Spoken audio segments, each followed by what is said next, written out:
গল্প অন্তস্থ হৃদয়ের তৃষ্ণা। লেখনীতে শ্রাবণী ইয়াসমিন। অন্তিম পর্ব। রাত প্রায় 12টা ছুঁই ছুঁই। জেভিয়ারের বাগানবাড়ির চারপাশ নিস্তব্ধ। শুধু দূরে ঝিঝি পোকার শব্দ আর মাঝে মাঝে বাতাসে পাতার সরসরানি। বাড়ির ভেতর মৃদু আলো, সব ঘর যেন ঘুমিয়ে আছে। অ্যালেক্স একটু পানি খেতে রুম থেকে বেরিয়ে এলো।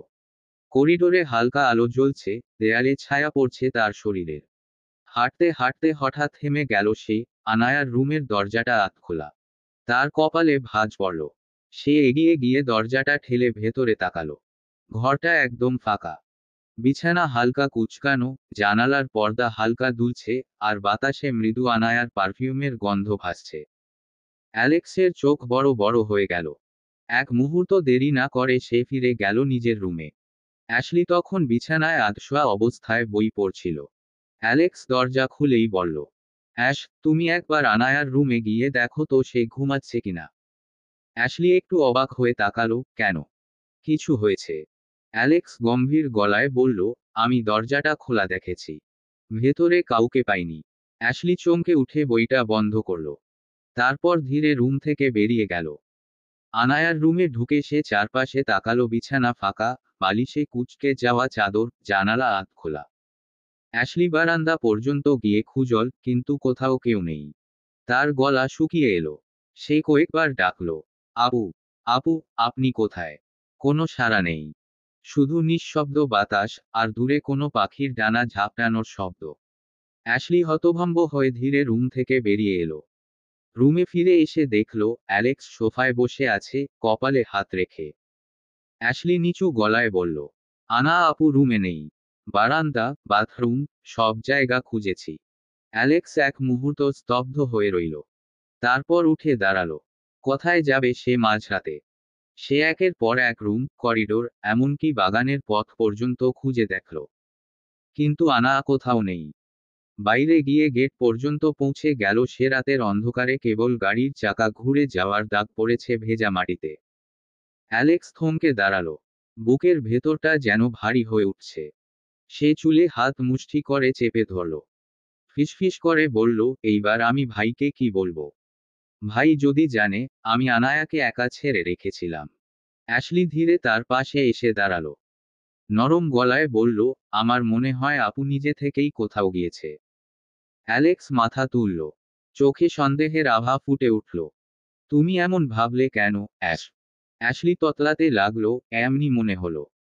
অ্যালেক্স এবার পুরোপুরি তার দিকে ঘুরে দাঁড়ালো। চোখে তীক্ষ্ণ দৃষ্টি, গলায় ভারী স্বরে বলল, অ্যাশ, কি হয়েছে? তুমি কি কিছু লুকাচ্ছ আমার কাছ থেকে? অ্যাশলি মুখ নামিয়ে ফেলল।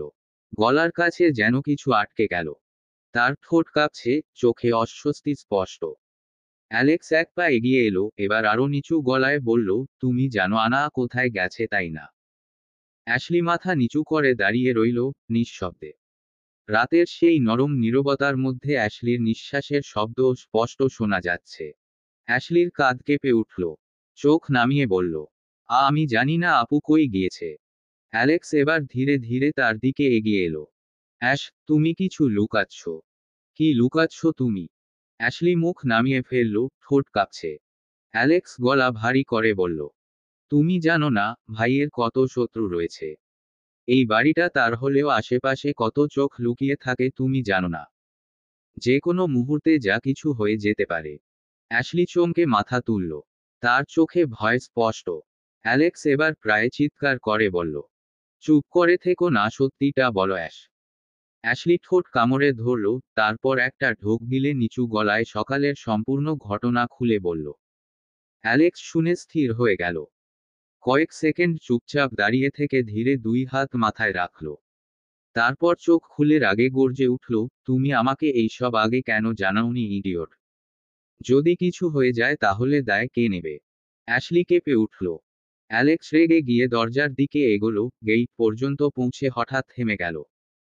তার নিঃশ্বাস ভারী হয়ে এসেছে। কয়েক সেকেন্ড পর সে আবার ফিরে এসে অ্যাশলির দিকে তাকালো। তুমি ভেতরে থাকো, দরজা লক করে দিও। কে আসলে খুলবে না। আমি যাচ্ছি।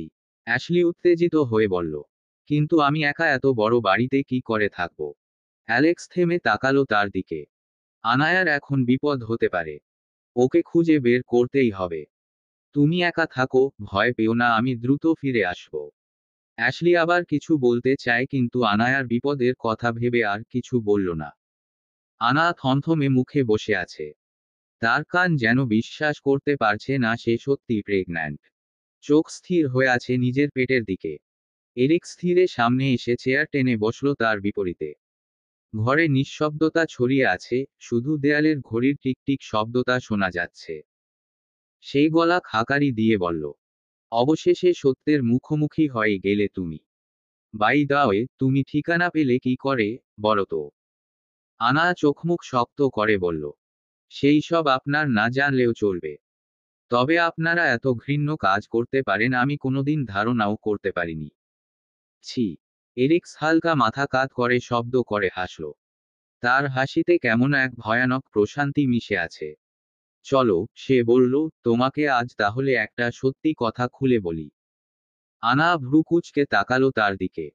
এরিক্স ধীরে বলল, তোমাকে আমি একবার বলেছিলাম যে ভাই নিজেই তোমাকে বিদায় করবে, তাই ভাই বিদায় করার আগে নিজে থেকে বিদায় হয়ে যাও। মনে আছে সেই কথা? আনা কিছুক্ষণ চুপ করে রইল, মনে পড়তেই নিজের ভ্রু সোজা করে ফেলল। এরিক্স ঠান্ডা কণ্ঠে আবার বলল, আজ তোমাকে জেভিয়ার ড্রেভেনের ঘটনা খুলে বলি। সব যেহেতু জেনেই গিয়েছ, আজ আর কোনো লুকোচুরি করে লাভ নেই। একটু থেমে নিঃশব্দ কণ্ঠে উচ্চারণ করল, জেভিয়ার আমার আপন রক্তের ভাই না। আমার বড় চাচার ছেলে ছিল জেভিয়ার। ছোটবেলায় জেভিয়ারের বাবা মা গাড়ি অ্যাক্সিডেন্টে মারা যায়। জেভিয়ার তখন তাদের বাড়িতেই ছিল, তাই সে বেঁচে যায়। ঘরে আবার নেমে এলো গভীর নীরবতা। এরিক্স কিছুক্ষণ নীরব থেকে আবার বলতে শুরু করল, ওর বাবা আমাদের বর্তমান কোম্পানি ড্রেভেন কর্পোরেশনে খুব চতুরতার সাথে নিজের একটা শক্তপোক্ত অবস্থান তৈরি করে নিয়েছিল। একসময় সে আমার দাদার চোখের মণিও হয়ে উঠেছিল। আর আমার বাবা, তার সব সময় তার ভাইয়ের পায়ের নিচে পড়ে থাকত। যতই চেষ্টা করুক, দাদার চোখে সেই স্থান কখনো পায়নি। এরিক্স হালকা হাসল, কিন্তু চোখের কোণে ক্ষোভের আগুন জ্বলছে। তবে ভাগ্য সব সময় একরকম থাকে না, তাই না? অ্যাক্সিডেন্টে ওর বাবা মা মারা যায়, আর সেই মুহূর্ত থেকে পুরো ক্ষমতা চলে আসে আমার বাবার হাতে। সে একটু থামল, গভীর নিঃশ্বাস নিল। কিন্তু বাবার হাতে সবটা আসার পর থেকেই সবকিছু উল্টে যেতে লাগলো। ব্যবসায় লস, বাজারে বদনাম, আর দাদার পুরনো পার্টনাররা একে একে মুখ ফিরিয়ে নিতে লাগলো। বিজনেস ধীরে ধীরে নিচের দিকে নামতে শুরু করলো। এরিক্স চোখ তুলে তাকালো আনায়ার দিকে। ছোটবেলা থেকেই আমি জেভিয়ারকে দুচোখে সহ্য করতে পারতাম না। কেন পারবো বলো?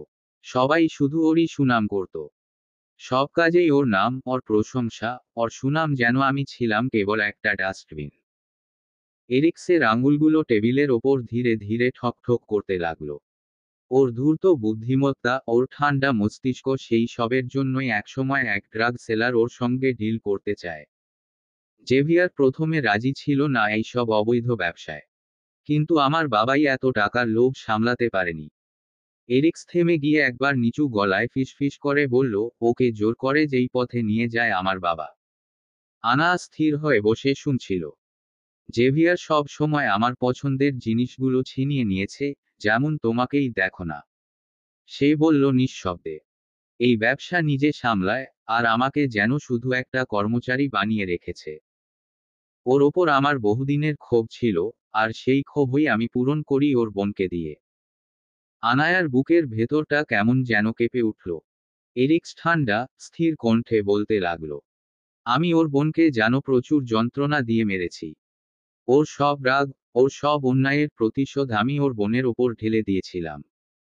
ওর বোনকে আমি নির্মমভাবে রেপ করেছিলাম। এই বলে সে একটা দম ছেড়ে ধীরে পিছনে হেলান দিল। তার ঠোঁটের কোণে বিকৃত এক হাসি ফুটে উঠল।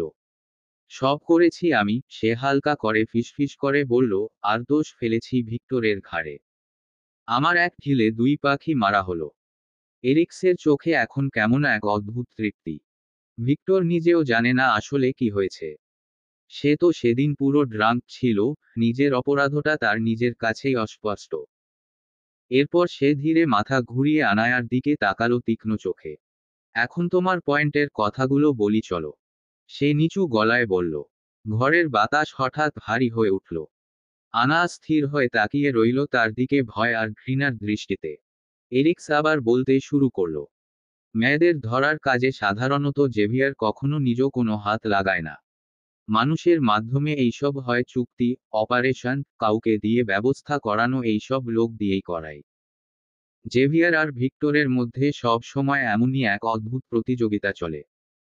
কারণ ডিলারদের পছন্দ নির্ভর করে কত দ্রুত এবং নিরাপদভাবে তারা সাপ্লাই পৌঁছে দিতে পারে, আর যার কাছে সেটা সবচেয়ে নিখুঁতভাবে পৌঁছায় সেই জনের কাছে বেশি প্রস্তাব গড়ে ওঠে। তাই এমনও হয়েছে, যদি ভিক্টর কতগুলো মেয়েকে ধরে আনত, তখন জেভিয়ার তাদের গিয়ে নাটকীয়ভাবে উদ্ধার করত যাতে পাবলিসিটি হয় তার, আর তার দিকে কখনো এইসবের নাম না ওঠে। আর হতো তাই। কতগুলো মেয়েকে বাঁচালেই খবরের কাগজে এবং নিউজ চ্যানেলে জেভিয়ার নাম চলে আসতো। এতে কখনো ওর দিকে সন্দেহের তীর যেত না। তবে তোমার ক্ষেত্রে ব্যাপারটা একটু আলাদা হয়েছিল। ডেভিড একটা বড় অঙ্কের অ্যামাউন্ট জেভিয়ার আর ভিক্টর দুজনকেই অফার করে শুধু তোমাকে তুলে এনে ওর কাছে দেওয়ার জন্য। জেভিয়ার কখনোই নিজের বিপরীত পক্ষকে দুর্বল ভাবে না, কৌশলে, পরিকল্পনায় আর কঠোরতায় কাজ শেষ করে। তাই তোমার বেলা জেভিয়ার নিজে গিয়েছিল তোমাকে আনতে। সে শুধু পাঠিয়ে বা কাউকে দিয়ে কাজটি করলেই পারত, তবে যেহেতু এত টাকার ডিল ছিল তাই জেভিয়ার হালকা ভাবে নেয়নি ডিলটাকে, তাই সে নিজেই যাওয়ার সিদ্ধান্ত নেয়। আবার পাশাপাশি ভিক্টরও গিয়েছিল। জনের উপস্থিতি একসাথে কাহিনীকে এক অদ্ভুত মোড় দিল। তুমি নিশ্চয়ই এতক্ষণে বুঝতে পেরেছ শুরু থেকে এখন অবধি যা হয়েছে সবটাই জেভিয়ার এর পরিকল্পনার অংশ। জেভিয়ারকে কখনো কোনো মেয়ের প্রতি এমনভাবে আবদ্ধ হতে দেখা যায়নি, অথচ ওই তোমাকে প্রথম দেখেই এমনভাবে বুদ্ধ হলো যে বিয়ে অবধি করে ফেলল। আর সেটা আমাদের সবার কাছে ছিল অচিন্তনীয়। প্রথমে সে বিষয়টা হালকাভাবে নিয়েছিলাম আমরা, যেমন এটাকে শুধু একটা আরেকটি ব্যবসায়িক লেনদেন হিসেবে ভাবছিলাম। কিন্তু সময়ের সঙ্গে সঙ্গে আমরা লক্ষ্য করলাম তার মনোভাব বদলাতে শুরু করেছে। সে শুধু তোমাকে আনলো না, সে তোমাকে নিজের করে ফেলল। আমাদের কাছে এটা ছিল একেবারেই অবিশ্বাস্য। জেভিয়ার কখনোই কোনো এক মেয়ের প্রতি এমন অবশেষড হবে, এটা ভাবাই যায়নি। ওই দিনের পর থেকেই পরিস্থিতি বদলে গেল। আমাদের কাছে এটা ছিল এক বড় ধরনের রহস্য। এত মাস হয়ে গেলেও জেভিয়ার এবং ভিক্টর জনই তোমাকে এনে দিতে পারছিল না। আমরা সবাই চিন্তিত ছিলাম, আর এই বিষয়টাকে ব্যাখ্যা করার চেষ্টা করছিলাম। আমার ভাইয়ের মতো একজন রেড ফ্ল্যাগ মানুষ যে কোনো মেয়ের প্রতি দুর্বল হবে সে ভেবেই হাসি পেত আমার। কারণ জেভিয়ার ছিল কাজে পূজারি। কাজ আর ডিল ছাড়া কিছুই বুঝতো না। এরপর এরিক্স চোয়াল শক্ত করে একটু ধূর্ত হাসি দিয়ে বলে, আর আজ দেখো তুমি প্রেগন্যান্ট। তোমার গর্ভে জেভিয়ারের। আনা থমথমে চোখ মেলে এরিক্সের দিকে তাকিয়ে কণ্ঠ কমিয়ে জিজ্ঞেস করল, আমি প্রেগন্যান্ট? সত্যি? আপনি কি করে জানলেন? ঠিক তখনই এমন জেভিয়ার রুমের দরজা ধাক্কা দিয়ে খুলে ঢুকল। সে চোখ কুঁচকে এরিক্সের দিকে তাকিয়ে জিজ্ঞেস করল, তুই এইখানে কি করছিস? এরিক্স হালকা হাসি ছুড়ে উত্তর দিল, এমনি খোঁজ নিতে এসেছিলাম। তোমার বউ আমাদের এমন একটা খুশির সংবাদ দিল, তো একবার আসতে তো হতোই, তাই না? জেভিয়ার কিছুক্ষণ চুপ করে রইল, কোনো উত্তর দিল না। এরিক্স কয়েক সেকেন্ড দাঁড়িয়ে থেকে মাথা নিচু করে সেই ঘর থেকে ধীরে ধীরে বেরিয়ে গেল। এরিক্স বেরিয়ে যেতেই জেভিয়ার দরজার দিকে দীর্ঘক্ষণ তাকিয়ে থেকে আনায়ার দিকে এগিয়ে গেল। আনা ঝাপসা চোখে তাকিয়ে থাকল। জেভিয়ার ধীরে ধীরে মাটিতে হাঁটু গেড়ে বসল, আনায়ার দুহাত জড়ো করে নিল এবং ধীর কণ্ঠে বলল, আমি জানি আমি খুবই ঘৃণ্য একজন মানুষ। তবে তোমার চোখে নিজের জন্য ঘৃণা আমি সহ্য করতে পারছি না, লাভবাদ। আনা শক্ত হয়ে বসে রইল। আনা এবার মুখ তুলল, তার চোখ দুটো নিস্তব্ধ। আনা শক্ত কণ্ঠে বলল, আমি তোমাকে শুধু কিছু কথা জিজ্ঞেস করতে চাই, জেভিয়ার। জেভিয়ার মাথা নত করে বলবে, বলো। আমার আগে তুমি কতগুলো মেয়ের সাথে শারীরিক সম্পর্কে জড়িত হয়েছ? কতগুলো মেয়ের জীবন নষ্ট করেছ? কেন বাচ্চাদের সাথে তুমি অন্যায় করেছ? কেন তুমি অন্যায়কে প্রশ্রয় দিয়ে সেই অন্যায় কাজে জড়িত হয়েছ? আর কেন আমার কাছ থেকে সব লুকিয়েছ? জেভিয়ার কিছুক্ষণ কোনো শব্দ করল না। শুধু স্থির চোখে তাকিয়ে রইল আনায়ার দিকে, সেই চোখে ক্লান্তি, অপরাধবোধ আর একরাশ ভয় তার ভালোবাসাকে হারানোর। এরিক্স যে সব বলে দিয়েছে তাতে এখন আর কোনো সন্দেহ নেই। জেভিয়ার এক পলক আনা চোখে তাকিয়ে বলে, বাধ্য হয়েই এসেছিলাম এই কাজে, কিন্তু এই কাজটাই এখন আমার নেশা হয়ে গেছে। সে একটা দীর্ঘ নিঃশ্বাস নিয়ে চোখ নামিয়ে বলল, কি করব বলো? আমি কোনো বাচ্চাকে কষ্ট দেইনি, আমি কোনো বাচ্চার গায়ে হাত দিইনি। ওরা সাপ্লাই দেওয়ার অবস্থায় ছিল না, তাই আমার লোকেরা নিজেরাই চেয়ে নিয়েছে ওদের। আমি ওদের দিকে তাকিয়েও দেখিনি।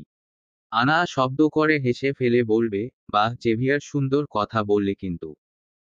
তুমি বাচ্চাদের গায়ে হাত দাওনি, তাদের নাকি কষ্টও দাওনি। আর তোমার লোকেরা চাইলো, তুমি দিয়ে দিলে। তোমার কথা শুনে আমার ঘৃণা হচ্ছে জেভিয়ার। এতদিন আমি একটা মিথ্যে লোকের পিছে ছুটেছি। একটা পশুর চেয়েও অধম লোকের পিছে পড়েছিলাম। জেভিয়ারের কণ্ঠ ভেঙে গেল, কিন্তু সে আবার আনায়ার চোখে তাকালো। আর আমি তোমাকে কিছু বলিনি, কারণ আমি তোমাকে হারাতে চাইনি, লাভ হবার। জীবনের সবকিছু হারিয়ে শেষে তোমাকেই পেয়েছি। এই পৃথিবীতে তোমার বুকে মাথা রাখলে যে শান্তি পাই, তা আর কোথাও পাই না। শেষ কথাটা বলেই আনায়ার হাত ধরে রাখল, যেন ভয় করছে পরের মুহূর্তেই সে হয়তো হাতটা সরিয়ে নেবে, হয়তো চিরতরে হারিয়ে যাবে। আনা তাচ্ছিল্যের এক হালকা হাসি দিল, তার ঠোঁটের কোণ সামান্য কেঁপে উঠল। আসল কথাই তো ফেলে গেলে, জেভিয়ার। শুরুতে যা জিজ্ঞেস করেছি তার উত্তর তো দিলে না। জেভিয়ার কয়েক সেকেন্ড নীরব রইল। তার মুখের ভাবটা বদলে গেল, নিচের ঠোঁট কামড়ে ধরে মাথা নামিয়ে নিল কিছুক্ষণ, তারপর ধীরে ধীরে বলল, জেভিয়ার, কখনো মিথ্যে বলতে শিখিনি। তার গলা ভারী হয়ে উঠল, তবু সে বলতে থাকল, তুমি আমার জীবনে আসার আগে আমি বহু নারীর সংস্পর্শে যাওয়ার চেষ্টা করেছি। চেষ্টা করেছি বললে ভুল হবে, ওরাই নিজেরাই আমার জীবনে আসতে চেয়েছিল। আমি হয়তো সামান্য সময় দিয়েছি, কিন্তু কখনোই বেশি দূর যেতে পারিনি। সর্বোচ্চ, হয়তো তাদের সাথে একটা কিসের চেয়ে বেশি এগোতে পারিনি। সে চোখ বন্ধ করে এক মুহূর্ত নিঃশ্বাস নিল, তারপর নিচু স্বরে বলল, জানি না কেন পারতাম না, কোনো আগ্রহই পেতাম না ওদের প্রতি। যেন সব কিছুই কৃত্রিম, নিঃস্বাদ।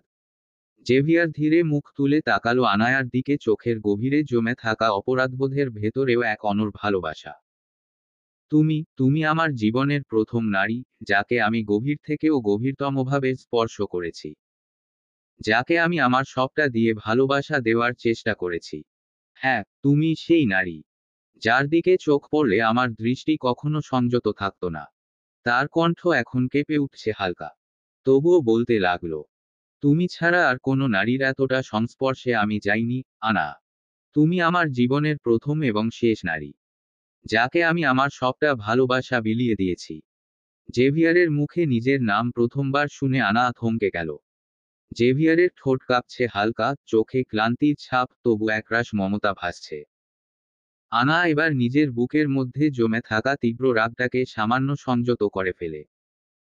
কারণ সে নিজেও ভিডিওটিতে দেখেছিল জেভিয়ার শুধু একটা কিস করেছিল, এর বেশি কিছু নয়।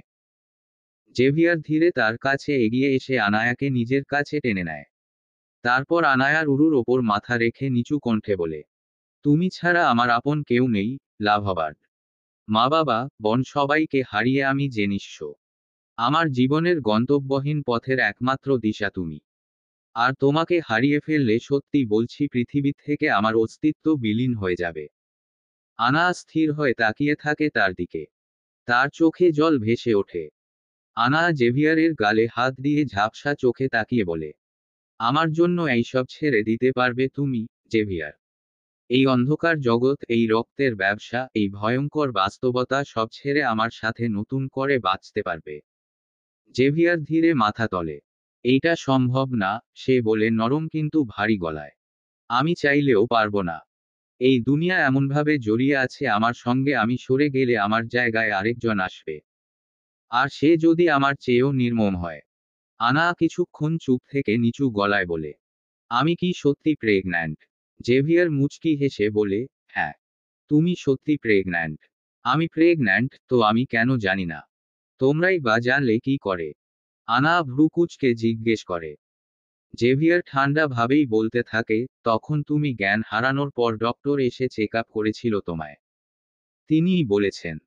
কিছুক্ষণ নীরবতার পর জেভিয়ার কাঁপা কাঁপা হাতে আনায়ার উদর স্পর্শ করে বলে, লাভবার্ড, আমার না বিশ্বাস হচ্ছে না। আমি সত্যি বাবা হতে চলেছি। আমার অংশ এইখানে আছে। আমি এতদিন যেসব বাচ্চাদের জীবন নষ্ট করেছি, আজ অমন একটা নিষ্পাপ বাচ্চা আমারও হতে চলেছে। আনায়ার চোখ গড়িয়ে এক ফোঁটা পানি পড়ে। সে জেভিয়ারের মাথায় হাত রাখে। জেভিয়ার আনায়াকে কাছে টেনে তার উদর উন্মুক্ত করে অজস্র চুমু দিয়ে ভরিয়ে ফেলে। আনায়ার উন্মুক্ত পেটে হাত বুলিয়ে নিজের ঠোঁট চেপে ধরে ফিসফিস করে বলে, লাভবার্ড, সত্যি কি এইখানে আমার লিটল লাভবার্ড আছে? এইখানে আমার প্রিন্সেস আছে। আমি আজ এত সুখ পাই, জানো কেন? এ এইখানে আমার বাচ্চা আসতে চলেছে। আমি এত সুখ কথায় রাখি বলো না, লাভবার্ড। আনা হঠাৎই কেঁদে দিয়ে বলে, আমি এই বাচ্চা রাখবো না জেভিয়ার। আমি তোমার কোনো অংশকে জন্ম দিয়ে এই পৃথিবীতে আরেকটা অমানুষ তৈরি করতে চাই না। তুমি আমাকে মুক্তি দাও, মুক্তি দাও আমায়। গ্যারাজের পেছনের সেই গুপ্ত কক্ষটা এখন ঘন অন্ধকারে ঢাকা। হালকা হলুদ আলোয় কক্ষের দেয়ালে ছায়া পড়েছে। অ্যালেক্স সেই কক্ষের এক কোণে বসে আছে। ঠোঁট শক্ত করে কামড়ে ধরে, চোখ নিচু করে রেখেছে। তার কপালে ঘাম জমে উঠেছে, মুঠো দুটো শক্ত করে বাঁধা। নিজেকেই দোষ দিচ্ছে বারবার। আমি যদি আরো সাবধান হতাম, একটু আগে টের পেতাম, তাহলে পানি এতটা ঘোলা হতো না। তার চোখে ক্লান্তি, অপরাধবোধ একসাথে। ঘণ্টা খানেক আগে আসার পরপরই খবর পেয়েছিল, আনা ইতিমধ্যেই এখানে এসেছে। আর এখন জেভিয়ার আনায়ার সাথেই অন্য কক্ষে আছে। ঘড়ির কাঁটা যেন থেমে গেছে। সময় স্থির হয়ে আছে এই নিস্তব্ধতার ভেতর। দীর্ঘ প্রতীক্ষার পর দরজার দিক থেকে পায়ের শব্দ। ভারী, মাপা পদক্ষেপ। অ্যালেক্স মুখ তুলে তাকালো সেই দিকে। জেভিয়ার প্রবেশ করল। অল্প আলোয় তার বিশাল দেহের ছায়া দেয়ালে এমনভাবে পড়ল যেন কোনো অন্ধকারের দানব এগিয়ে আসছে। চোখে ক্লান্তির ছাপ, কিন্তু ঠোঁটের কোণে অদ্ভুত এক স্থিরতা। অ্যালেক্সের দৃষ্টি পরের মুহূর্তেই গিয়ে থামল তার হাতে। বাম হাতটা রক্তে মাখামাখি। রক্ত এখনো তাজা, হাত দিয়ে আঙুল গড়িয়ে মাটিতে পড়ছে সেই রক্ত। হাতের কাটা দাগগুলো এখনো ভিজে। সাতটা গভীর পোঁচ, প্রতিটা যেন কারো জমে থাকা ক্রোধের চিহ্ন। চামড়া কেটে ভেতরের সাদা মাংস পর্যন্ত ফেটে আছে, যেন কেউ ইচ্ছে করেই রক্তের নিচে লুকানো হাড়ের ছায়া দেখাতে চেয়েছে। এক ঝলক তাকালে মনে হয়, ওই হাতের অংশটা কেউ আলাদা করে কেটে রেখেছে, তাই বুঝি ওই অংশটুকু এইভাবে ফাঁকা হয়ে আছে। কাটা দাগটা এত ভয়াবহ যে অ্যালেক্সের বুকের ভেতর কেমন করে উঠল। সে ধীরে বলে উঠল, এই হাত কে করলো ভাই? জেভিয়ার কোনো উত্তর দিল না। তার চোখ নিঃশব্দ, কিন্তু সেই নীরবতাতেই একটা ঝড় লুকানো। সে শুধু নিঃশব্দে কক্ষের ভেতর এগিয়ে এল, চেয়ার টেনে বসল অ্যালেক্সের সামনে। অ্যালেক্স তার দিকে তাকিয়ে থাকলো, মুখে প্রশ্ন, মনে আতঙ্ক। জেভিয়ার নিঃশব্দে একটা সিগার জ্বালালো, ধোঁয়া ছড়িয়ে গেল হলুদ আলোয়। তার গলার স্বর নিচু, ঠান্ডা কিন্তু তীক্ষ্ণ। অনেক কিছুই আজ শেষ হয়ে গেল, অ্যালেক্স। অ্যালেক্স হঠাৎ চেয়ার থেকে উঠে দাঁড়ালো। হাতের দিকেই দৃষ্টি আবদ্ধ রেখে চোখ বড় বড় করে বলল, ভাই, আপনার এই অবস্থা কে করলো?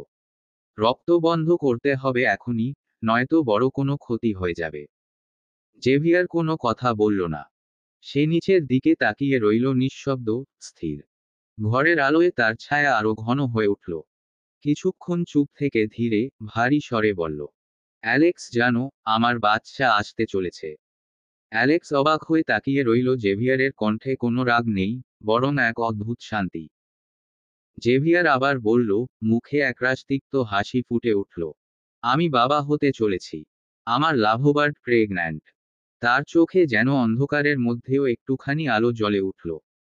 যতবারই এই কথা মনে হয়, ততবারই আনন্দের ঢেউ এসে ভাসিয়ে নিয়ে যায় আমাকে। সে থামল এক মুহূর্ত। সিগারেটের ধোঁয়া হালকা কুয়াশার মতো বাতাসে ভেসে গেল। তারপর ঠোঁটের কোণ শক্ত করে বলল, কিন্তু আমার লাভবার্ড আমার বাচ্চাকে এই পৃথিবীতে আসতে দিতে চায় না, অ্যালেক্স। তার চোখে এবার এক প্রকার দহনের জ্বালা স্পষ্ট হয়ে উঠল। সে হতাশ স্বরে বলল, ও আমাকে ছেড়ে চলে যেতে চায়। ওভাবে আমার মতো অমানুষ, জানোয়ারের সন্তানের জন্ম হওয়া উচিত না। অ্যালেক্সের বুকটা হঠাৎ কেমন করে উঠল। জেভিয়ারের কথা যেন তার বুকের ভেতর ঢুকে যাচ্ছিল ধীরে ধীরে। তার মনে প্রশ্ন জেগে উঠল, এই মানুষটার জীবনে যা ঘটছে, সেটার ছায়া কি আমার জীবনেও পড়বে? তারও তো একটা ভালোবাসা আছে, তার অ্যাশ, তার রেড চেরি। সে কি একদিন ভুল বুঝবে, দূরে সরে যাবে? অ্যালেক্স নিঃশব্দে চেয়ে রইল জেভিয়ারের দিকে। জেভিয়ার হঠাৎ গভীর নিঃশ্বাস ফেলল। অ্যালেক্স, আমি এত অপরাধবোধে ভুগছি কেন বলতে পারো? তার গলায় নিস্তব্ধতার মধ্যে জমে থাকা এক যন্ত্রণার রেশ ফুটে উঠল। আমার অপরাধগুলো আজ আমার শ্বাসরোধ করে দিতে চাইছে। অ্যালেক্সের বুক কেমন ভারী হয়ে উঠল। সে দ্রুত বলল, ভাই, আপনি বসুন আগে। আমি মেডিসিন কিটটা নিয়ে আসি। হাতটা ব্যান্ডেজ করতে হবে এখনই। জেভিয়ার হঠাৎ এক তাচ্ছিল্যের হাসি দিল। সেই হাসিতে কষ্ট, অবজ্ঞা আর এক ফোঁটা বিদ্রূপ মিলেমিশে রয়েছে। সে ধীরে ধীরে শার্টের বোতাম খুলে ফেলল। কাপড়টা নামতেই অ্যালেক্সের নিঃশ্বাস থেমে গেল। জেভিয়ারের বুক জুড়ে গভীর ক্ষতচিহ্ন। বুকের বা পাশে হাতের মতোই কেটে ফালা ফালা করা। রক্ত জমে কালচে হয়ে আছে, তবু চামড়ার নিচে তাজা লাল রেখাগুলো স্পষ্ট। অ্যালেক্স আঁতকে উঠল। ভাই, এ কি করেছেন আপনি? জেভিয়ার কোনো উত্তর দিল না। শার্টটা মাটিতে ছুঁড়ে ফেলে চেয়ারে হেলান দিয়ে বসল। তার নিঃশ্বাস ভারী হয়ে উঠছে। সে একবার কাটা হাতের দিকে তাকালো, তারপর বুকের ক্ষতের ওপর হাত রাখল। তার আঙুলে রক্ত লেগে গেল, আর সেই রক্ত মিশে গেল ঘামের সাথে। কাপা কণ্ঠে বলল, আমার এইখানে অনেক ব্যথা হচ্ছে, অ্যালেক্স। তার গলা ধরে আছে, যেন প্রতিটা শব্দ বুকের গভীর থেকে ছিঁড়ে বেরিয়ে আসছে। মনে হচ্ছে আমি আমার হৃদয়টাকে বুক চিরে বের করে ফেলছি, সব হারিয়ে ফেলছি আমি, অ্যালেক্স। অ্যালেক্স পাথর হয়ে গেল। তার চোখ জেভিয়ারের মুখে, কিন্তু সে যেন চিনতেই পারছে না এই মানুষটাকে। এই কি সেই জেভিয়ার যে ঠান্ডা মাথায় মানুষকে যন্ত্রণা দিতে পারে, যে কারো কষ্টে চোখের পলকও ফেলে না? এখন তার গলা কাঁপছে। একটা নারীর জন্য, একটা অনাগত শিশুর জন্য। জেভিয়ারের চোখ ধীরে ধীরে ঝাপসা হয়ে আসছে। রক্তক্ষরণের সাথে চোখের দৃষ্টি কেমন কুয়াশার ভেতর মিলিয়ে যাচ্ছে। তাও সে ঠোঁট কামড়ে এক টুকরো হাসি ফুটিয়ে তুলল। কষ্টে ভেজা, বিদ্রূপে ঢাকা এক হাসি। অ্যালেক্স, তুমি ভাবছো আমি সামান্য একটা মেয়ের জন্য এত মরিয়া হয়ে উঠেছি, তাই না? অ্যালেক্স কিছুই বলল না। চোখ নিচু করে নিঃশব্দে দাঁড়িয়ে রইল। কারণ জেভিয়ার ঠিকই ধরেছে, সত্যিই তো সে এইটাই ভাবছিল। জেভিয়ার হালকা হেসে আঙুল দিয়ে চোখের কোণা থেকে পানি মুছে ফেলল। তার কণ্ঠ নরম অথচ কেমন ভাঙা। মা বাবা ছাড়া দুনিয়া যে কতটা নিষ্ঠুর, কতটা হিংস্র হতে পারে, তা আমি হাড়ে হাড়ে হাড়ে জানি, অ্যালেক্স। সে থামল এক মুহূর্ত। আমার বাবার টাকা ছিল, কিন্তু আমি পাইনি কিছুই। ছোট চাচার পা ধরে থাকতে হয়েছে সামান্য কিছু টাকার জন্য। তার গলা ভারী হয়ে উঠল। সবাই ভাবত আমি অনেক ধনী, অনেক ক্ষমতাশালী পরিবারের ছেলে। কেউ জানতো না, রাতে আমি কতটা ক্ষুধার্ত থাকতাম। সে হালকা হেসে নিচু স্বরে যোগ করল, ছেলে মানুষ হয়েও খাবার খেতে বসে চোখ ঝাপসা হয়ে যেত। ক্ষুধায় না, কষ্টে। অ্যালেক্স নির্বাক হয়ে শুনছে। ঘরের হালকা আলোয় জেভিয়ারের মুখটা অদ্ভুত লাগছে। এইসব কাজে আমি কখনো আসতে চাইনি, জেভিয়ার বলল ধীরে। আমার চাচাই আমাকে টেনে এনেছিল এই জগতে। তার কথা না শুনে যেতেই বা কোথায় পারতাম? সে একটু থামল। তারপর ঠোঁট শক্ত করে ফেলল। প্রথম প্রথম খুব কষ্ট হতো, জানো। ছোট ছোট মেয়েগুলোকে কাঁদতে দেখলে বুকের ভেতর আগুন ধরত। মনে হতো পালিয়ে যাই, সব ছেড়ে দিই। একটা শ্বাস নিয়ে সে নিচু স্বরে যোগ করল, কিন্তু ধীরে ধীরে সব কষ্ট, সব গ্লানি সহ্য করতে করতে আজ এমন জায়গায় এসে দাঁড়িয়েছি, যেখানে অন্যের চিৎকার শুনে আমি শান্তি পাই। অন্যের চোখের পানি দেখে আমি তৃপ্ত হই। অ্যালেক্স চুপ করে বসে রইল। তার মাথার ভেতর কেবল একটা প্রশ্ন ঘুরপাক খাচ্ছে, এই মানুষটা কি সত্যিই অপরাধী, নাকি দুনিয়া ওকেই এমন করে বানিয়েছে? জেভিয়ারের প্রতিটা শব্দ যেন তার কানে নয়, বুকের ভেতরে বাজছে। সে কোনোদিনও জেভিয়ারকে এমন অবস্থায় দেখেনি। এই মানুষটা তো সব সময় শক্ত, ঠান্ডা, ভয়ঙ্কর ছিল। আজ তার সামনে বসে আছে ভাঙা, বিধ্বস্ত এক মানুষ। অ্যালেক্স নিঃশব্দে জেভিয়ারের কাঁধে হাত রাখল। তার উষ্ণ স্পর্শে জেভিয়ার মুখ তুলে তাকালো, তারপর হালকা এক হাসি দিল, ব্যঙ্গ মিশ্রিত। সান্ত্বনা আসছে আমাকে দেখে, তাই না অ্যালেক্স? অ্যালেক্স কিছু বলল না, কিন্তু চোখের চাহনিতেই বোঝা গেল হ্যাঁ, এমন জেভিয়ার সে কখনো ভাবেনি। জেভিয়ার ঠোঁট চেপে একটা ছোট্ট নিঃশ্বাস ফেলল, তারপর নিচু স্বরে বলল, আমি জানি, আমি আমার ব্যক্তিগত জিনিসগুলো নিয়ে অনেক ওভার পসেসিভ। কিন্তু আনায়াকে আমি সত্যি ভালোবাসি, অ্যালেক্স। আমারও মন আছে তো। সেই মনে রাজত্ব করছে আমার লাভাবার। একটু থেমে গিয়ে জেভিয়ার আবারও বলল, আমি ওকে ছাড়া সত্যিই বাঁচতে পারবো না। ভালোবাসা কাকে বলে, মা বাবা চলে যাওয়ার পর ভুলেই গিয়েছিলাম। যত্ন কি জিনিস, সেইটাও জানতাম না। জেভিয়ারের গলার স্বর এখন কাঁপছে। ও একমাত্র নারী, যে আমার মরুভূমির মতো শূন্য মনে আবার ফুল ফোটাতে পেরেছে, অ্যালেক্স। তার চোখে হঠাৎ একরাশ বেদনা জমে উঠল। কিন্তু আমার অতীতের জন্য, আমার করা ভুলগুলোর জন্য আমি ওকেও হারাতে চলেছি। সে ফিচেল হেসে বলল, হায় কি জীবন আমার, তাই না বলো? যে জিনিসটা আমি সবচেয়ে আগলে রাখি, দিন শেষে সেইটাকেই হারিয়ে ফেলি। অ্যালেক্স চেয়ে রইল জেভিয়ারের দিকে। অ্যালেক্স কিছুক্ষণ চুপ থেকে ধীরে বলল, ভাই, আপনি এইসব ছেড়ে দিন। নিজের মতো করে একটা আলাদা জীবন গুছিয়ে নিন। জেভিয়ার মৃদু হেসে মাথা নাড়ল। সম্ভব না, অ্যালেক্স। তার গলা ধীরে ধীরে নিচু হয়ে গেল। এই পাপের অপরাধবোধ আমি আমার মৃত্যুর আগ পর্যন্ত বয়ে বেড়াবো। প্রতিটা মুহূর্তে মনে হয়, যে অন্যায়গুলো আমি সেই বাচ্চাগুলোর সঙ্গে করেছি, ঠিক সেরকম কিছুই হয়তো আমার বাচ্চার সাথেও হবে, তাই না? অ্যালেক্সের বুকটা কেমন চেপে এল। সে একটু এগিয়ে বলল, ভাই, এত ভাবছেন কেন ভবিষ্যৎ নিয়ে? আপনি তো স্বেচ্ছায় এই স্পে জড়িত হননি। আপনি একবার ভাবির সাথে কথা বলেই দেখুন। ভাবি আপনাকে অনেক ভালোবাসেন, তিনি বুঝবেন। আপনি এই অন্ধকার জগৎটা ছেড়ে দিন। সব ঠিক হয়ে যাবে। অ্যালেক্স জোর দিয়ে বলল, সৃষ্টিকর্তার কাছে মন থেকে ক্ষমা চাইলে, তিনি তো মাফ করে দেন, আর আমরা সামান্য মানুষ, তাই না? জেভিয়ার ধীরে চোখ তুলে তাকালো অ্যালেক্সের দিকে। চোখ দুটি নিস্তেজ, তবু গভীর কোনো উত্তর নেই সেখানে, শুধু এক অজানা শূন্যতা। সে কিছু বলল না। শুধু তাকিয়ে রইল নিঃশব্দে। একটা অন্ধকার ঘরে ল্যাপটপের স্ক্রিনে আলো জ্বলছে। ডেভিড আর এরিক সাদা বসা ভঙ্গিতে সামনে বসে আছে। টেবিলে আধখালি বোতল, ছড়ানো গ্লাস, আর বাতাসে গন্ধ ছড়ানো দামি হুইস্কি। আজ তাদের মুখে হাসি, চোখে মদের নেশা। এরিক সিগারেট ধরিয়ে হেসে বলল, আজ তো আমাদের জন্য খুবই আনন্দের দিন, পার্টনার। ডেভিড গ্লাসে আবারও মদ ঢালল। তুমি ঠিক বলেছ, যে দিনটা এতদিন চেয়েছিলাম, মনে হচ্ছে সেটা আসতে চলেছে। ল্যাপটপের স্ক্রিনে তখন লাইভ ফিডে দেখা যাচ্ছে জেভিয়ারের বাগান বাড়ি। আলোর ছটা, ছায়া, বারান্দা, গাছপালা সবকিছু স্পষ্ট। হঠাৎই এরিক্স থেমে গেল। তার চোখ সরু হয়ে এলো, মুখের হাসিটা মিলিয়ে গেল। ওইটা ওইটা দেখো, সে আঙুল তুলে বলল। বারান্দায় কিছু একটা নড়ল। ভিডিও পজ করো। ডেভিড একটু অবাক হলেও নির্দেশ মেনে ভিডিও পজ করল। এরিক্স স্ক্রিনের দিকে ঝুঁকে পড়ল। জুম করো আরেকটু। ডেভিড জুম করতেই ফ্রেমের ভেতর স্পষ্ট হলো একটা ছায়া, বারান্দার অন্ধকারে দাঁড়িয়ে থাকা এক মানুষের অবয়ব। এরিক্সের ঠোঁটের কোণে এক বিকৃত হাসি ফুটে উঠল। আরে হো, এই ডাম পোস্টারটা এইখানে লুকিয়ে আছে। তার চোখে জ্বলে উঠল পুরনো ক্ষোভ। ওর জন্য কত জায়গায় খুঁজেছি আমি, কত ঝামেলা পোহাতে হয়েছে জানো।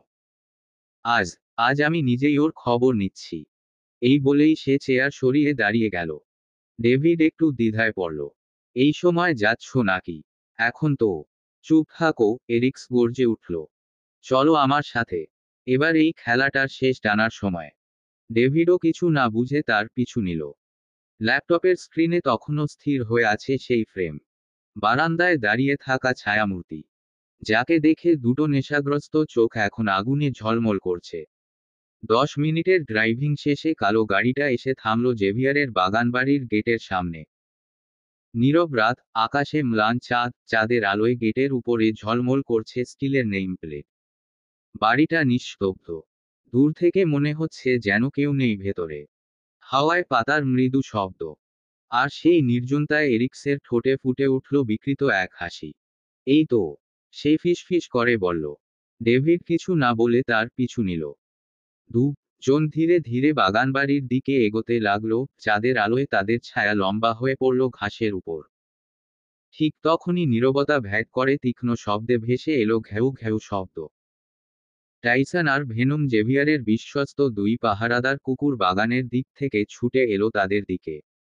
এরিক্স কপালের পাশটা টিপে ধরল। তার মাথা এখনো ঘোরাচ্ছে, মদের প্রভাব মিলেমিশে বিরক্তি বাড়িয়ে তুলছে তার ভেতরে।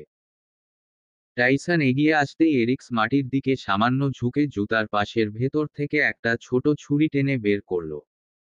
এরিক্স নিঃশব্দে ছুরিটা ছুঁড়ে দিল সামনের দিকে। লোহার ঝলক চাঁদের আলোয় একবার ঝিকিমিকি করে উঠল, আর পরমুহূর্তেই টাইসনের ঘাড় বরাবর গভীরভাবে ঢুকে গেল সেটা। রক্তের গরম ছিটা পড়ল ঘাসে। টাইসন গোড়গড় শব্দ করে মাটিতে লুটিয়ে পড়ল। ঠিক তখনই ভেনম গর্জে উঠল। তার চোখ লাল হয়ে উঠেছে ক্রোধে। সে হঠাৎ ছুটে এলো দ্রুত গতিতে, এরিক্স সামলে উঠার আগেই কুকুরটা ঝাঁপিয়ে পড়ল তার উপর। এরিক্স চিৎকার করে উঠল, ভেনমের ধারালো নখ তার হাতের চামড়া ছিঁড়ে ফেলছে, রক্ত ঝরছে ফোয়ারার মতো। এরিক্স মরিয়া হয়ে কুকুরটাকে ঠেলতে চেষ্টা করছে, কিন্তু ভেনম তার গায়ে দাঁত বসিয়ে দিয়েছে ইতিমধ্যেই। রক্ত, কাদা, চাঁদের আলো সব মিশে এক ভয়াবহ দৃশ্য তৈরি করেছে। ডেভিড পেছনে থেকে চিৎকার করে উঠল, এরিক্স, নড়ো না! সে কি করবে বুঝতে পারছে না। তার হাত কাঁপছে, নিঃশ্বাস অগোছালো। ভয় আর আতঙ্ক মিলে মাথা ঘুরছে। শেষমেশ এক ঝটকায় সে কোমর থেকে বন্দুকটা বের করল। এরিক্স চিৎকার করে উঠল, শুট করো, এখনই! বন্দুকের শব্দে চারদিক কেঁপে উঠল। চাঁদের আলোয় ধোঁয়ার হালকা রেখা দেখা গেল। ভেনমের দেহ নিস্তেজ হয়ে মাটিতে লুটিয়ে পড়ল, রক্ত ছিটকে পড়ল এরিক্সের মুখে। ডেভিডের হাতে বন্দুকটা এখনো কাঁপছে। তার চোখে আতঙ্ক, আর কানে ভেসে আসছে কুকুর দুটো মৃতদেহের চারপাশে ঝিঝি পোকার অদ্ভুত নীরব গুঞ্জন। এরিক্সের মুখে ফুটে উঠল ভয়ঙ্কর এক বিকৃত হাসি। হাতের আঁচড় থেকে রক্ত গড়িয়ে পড়ছে, কিন্তু সে যেন কিছুই টের পাচ্ছে না। ধীরে ধীরে উঠে দাঁড়ালো, ভারী নিঃশ্বাস নিচ্ছে। চাঁদের আলোয় তার মুখটা যেন আরো ভয়ঙ্কর লাগছে, ঠোঁটে সেই শিকারীর হাসি। ডেভিড কিছু বলতে যাচ্ছিল, কিন্তু এরিক্স ইতিমধ্যেই এগিয়ে গেছে বাড়ির মূল দরজার দিকে। বাড়িটা নিস্তব্ধ, শুধু তার দরজা নক করার শব্দ চারপাশে প্রতিধ্বনিত হচ্ছে। বেশ কিছুক্ষণ পর ভেতর থেকে আসছে পায়ের আওয়াজ। ধীরে ধীরে দরজার কাছে এসে থামল সেই পদচারণা। দরজাটা হালকা শব্দে খুলতেই এরিক্স দেখল দরজার ওপাশে অ্যাশলি দাঁড়িয়ে আছে। অ্যাশলির চোখ বড় হয়ে, ঠোঁট কেঁপে উঠল। তুমি! এরিক্স হেসে মাথা কাত করল। রক্তমাখা হাতটা দরজার পাশে ঠেস দিয়ে দাঁড়ালো। অ্যাশলি এক পা পিছিয়ে গেল। হঠাৎ দৌড়াতে চাইল, কিন্তু এরিক্স হাত বাড়িয়ে তার কবজি ধরে ফেলল। এই পালাচ্ছিস কেন? আজ যে পেয়ে গেলাম তোকে। কোথায় পালাবি আজ? কত পরিশ্রম হয়েছে তোকে হারানোর পর। সব গুণে গুণে মাসুল নেব আজ। অ্যাশলির হাত পা কাঁপছে ভয়। ছাড়ো ভাইয়া, প্লিজ। অ্যাশলি হাত ছাড়ানোর আপ্রাণ চেষ্টা করে যাচ্ছে, কিন্তু হাত ছাড়ানো যাচ্ছে না। অ্যাশলির চোখ দিয়ে অঝরে পানি পড়ছে। তার নীলাভ চোখের মনির পাশের সাদা অংশ লাল হয়ে এসেছে অতিরিক্ত কান্নার তপে। তার সম্পূর্ণ ফর্সা মুখ লাল বর্ণ ধারণ করেছে আতঙ্কে। এরিক্সের নির্দেশনায় ডেভিড এগিয়ে এসে অ্যাশলির মুখ এবং হাত শক করে বেঁধে ফেলল কাপড় দিয়ে। এতটাই শক বাঁধন যে ঠোঁটের পাশ দিয়ে চিরে ফেটে যাচ্ছে। এরিক্স বাঁকা ঘেঁষে অ্যাশলিকে এক কাঁধে তুলে নিয়ে ভেতরে প্রবেশ করে, তাকে নিচে কার্পেটের ওপর ফেলে দেয়। অ্যাশলি ব্যথায় কাঁকিয়ে উঠে। এরিক্স নিজের শার্টের বোতাম খুলতে খুলতে বলে, আজ তোমার মুক্তি নেই এরিক্সের হাত থেকে। অ্যাশলির চোখ বন্ধ হয়ে আসছে। তার মস্তিষ্ক তাকে বারবার জানান দিচ্ছে, তার সময় শেষ। অ্যাশলি ব্যাকুল চোখে দরজার দিকে তাকায়, তার ভরসা আছে অ্যালেক্স আসবেই সময় মতো তাকে বাঁচাতে। আনা বিছানায় বসে রয়েছে স্তব্ধ হয়ে। চারপাশটা কেমন যেন ঘোলাটে, মাথা ঝিমঝিম করছে। বাতাসেও যেন রক্তের গন্ধ। ফ্লোর জুড়ে লাল দাগ ছড়িয়ে আছে, ছোট ছোট ফোঁটা হয়ে শুকিয়ে গেছে কিছু জায়গায়। তার দৃষ্টি নিচের দিকে। নিজের পেটের উপর এক মুহূর্ত তাকিয়ে থাকে, তারপর কাপা হাতে আলতোভাবে সেখানে হাত বুলিয়ে দেয়। চোখ বন্ধ করতেই ভেসে ওঠে একটু আগের দৃশ্য। আমি এই বাচ্চা রাখবো না, জেভিয়ার। আমি তোমার কোনো অংশকে জন্ম দিয়ে এই পৃথিবীতে আরেকটা অমানুষ তৈরি করতে চাই না। তুমি আমাকে মুক্তি দাও, মুক্তি দাও আমায়। কক্ষের ভেতর তখন নিস্তব্ধতা। জেভিয়ার কিছুক্ষণ চুপ করে দাঁড়িয়ে রইল। চোখে যেন এক নিঃশব্দ আগুন দপদপ করছে। তারপর আচমকা উঠে দাঁড়িয়ে গেল। জুতোর পাশ থেকে একটা ছোট, ধারালো ছুরি বের করল সে। হঠাৎই সেই ছুরিটা আনায়ার গলার বরাবর চেপে ধরে হিসহিস করে বলল, তোর কলিজা আমি টেনে ছিঁড়ে বের করে আনবো। আর একবার তুই আমার কাছ থেকে চলে যাওয়ার কথা বলে দেখিস, আমি শপথ করে বলছি এই ঘরটা রক্তে ভাসিয়ে দেব। আনা প্রথমে এক পা পিছিয়ে গেল, নিঃশ্বাস বন্ধ হয়ে এলো ভয়। তারপর হঠাৎ চুপ করে গেল। চোখ স্থির করে তাকিয়ে রইল জেভিয়ারের মুখের দিকে। জেভিয়ারের চোখে তখন ভয়ঙ্কর রাগের ঝলক। সে হঠাৎ আনায়ার পেছনে থেকে চুল মুঠি করে ধরে টেনে ধরল। আনা ব্যথায় চিৎকার করে উঠল। তার মনে হলো মাথার চামড়া যেন চুল সহ খুলে যাচ্ছে। বল, জেভিয়ার গর্জে উঠল। তুই আমাকে ছেড়ে চলে যাবি? বল, যাবি? ছুরিটা এবার তার গলার কাছে সামান্য জোরে চেপে ধরল। ধারালো, ঠান্ডা ধাতব স্পর্শে আনায়ার শরীর কেঁপে উঠল। চোখের পানি বাঁধ মানছে না। দীর্ঘদিন পর সে আবার দেখছে জেভিয়ারের সেই ভয়ঙ্কর রূপ। যে রূপে ভালোবাসা নেই, আছে কেবল ভয়, নিয়ন্ত্রণ আর উন্মাদনা। তার ঠোঁট কাঁপছে, নিঃশব্দে কিছু বলার চেষ্টা করছে, কিন্তু শব্দ বেরোচ্ছে না। চোখের কোণ বেয়ে অশ্রু গড়িয়ে পড়ছে। আনায়ার পুরো মুখ ব্যথায় লাল হয়ে উঠেছে। জেভিয়ার হঠাৎ থেমে গেল। আনায়ার মুখের দিকে তাকাতেই তার চোখে এক মুহূর্তের জন্য জেগে উঠল অপরাধবোধের ছায়া। সে আচমকাই আনায়াকে ছেড়ে দিয়ে পিছিয়ে গেল কয়েক কদম। নিজের চুল মুঠি করে শক্ত করে ধরে কাপা গলায় বলল, আমি সরি, লাভবার্ড, আমি তোমাকে হার্ট করতে চাইনি। তুমি যখন বললে আমার থেকে দূরে চলে যেতে চাও আমার মাথা ঠিক ছিল না, আমি নিজের উপর নিয়ন্ত্রণ হারিয়ে ফেলেছিলাম। তার গলা কাঁপছে, নিঃশ্বাস জোরে জোরে উঠছে নামছে। পরের মুহূর্তেই সে দেয়ালের দিকে ফিরে ঘুষি মারতে শুরু করল। প্রতিটা আঘাতে তার রক্তাক্ত হাত দেয়ালে লেগে শব্দ করছে। সে বিড়বিড় করতে বারবার বলতে লাগলো, আমি আমার লাভবার্ডকে ব্যথা দিয়েছি, আমি আমার লাভবার্ডকে ব্যথা দিয়েছি, আমি আমার লাভবার্ডকে ব্যথা দিয়েছি। হঠাৎই থেমে গিয়ে ছোট ছুরিটা আবার হাতে তুলে নিল সে। এরপর কোনো সতর্ক ছাড়াই জেভিয়ার নিজের হাতের উপর সেই ছুরিটা চালিয়ে দিল। রক্ত ছিটকে উঠল। আনা চোখ বড় বড় করে চিৎকার করে ডেকে উঠল, জেভিয়ার! সে দৌড়ে গিয়ে তার হাত চেপে ধরল। ততক্ষণে জেভিয়ার নিজের হাতে আরো কয়েকটা গভীর পোঁচ দিয়ে ফেলেছে। রক্ত তার কবজি বেয়ে ঝরছে, মেঝেতে লাল দাগ ছড়িয়ে দিচ্ছে। আনা কেঁপে উঠল, চোখের পানি থামছে না। কি করছো তুমি? সে কাপা গলায় বলল, এইসব কেন করছো, জেভিয়ার? আমার কষ্ট হচ্ছে তো অনেক। পরের মুহূর্তেই আনা হঠাৎ তাকে জড়িয়ে ধরল। তার শরীর কাঁপছে, নিঃশ্বাস এলোমেলো। জেভিয়ার স্থির হয়ে গেল সেই আলিঙ্গনে। চোখ বন্ধ করে চুপচাপ দাঁড়িয়ে রইল। কিছুক্ষণ পর জেভিয়ার কিছু না বলেই আনায়াকে ছেড়ে দিল। তার চোখে কোনো অভিব্যক্তি নেই, শুধু একরাশ শূন্যতা। এক মুহূর্ত তাকিয়ে থাকলো, তারপর ধীরে ধীরে রুম থেকে বেরিয়ে গেল।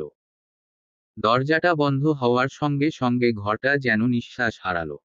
আনা স্থির হয়ে বসে রইল বিছানায়।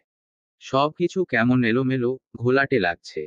মাথার ভেতর বাজছে অসংখ্য চিৎকার, কান্না। সব মিলেমিশে এক অচেনা নিস্তব্ধতায় ডুবে গেছে। বর্তমান।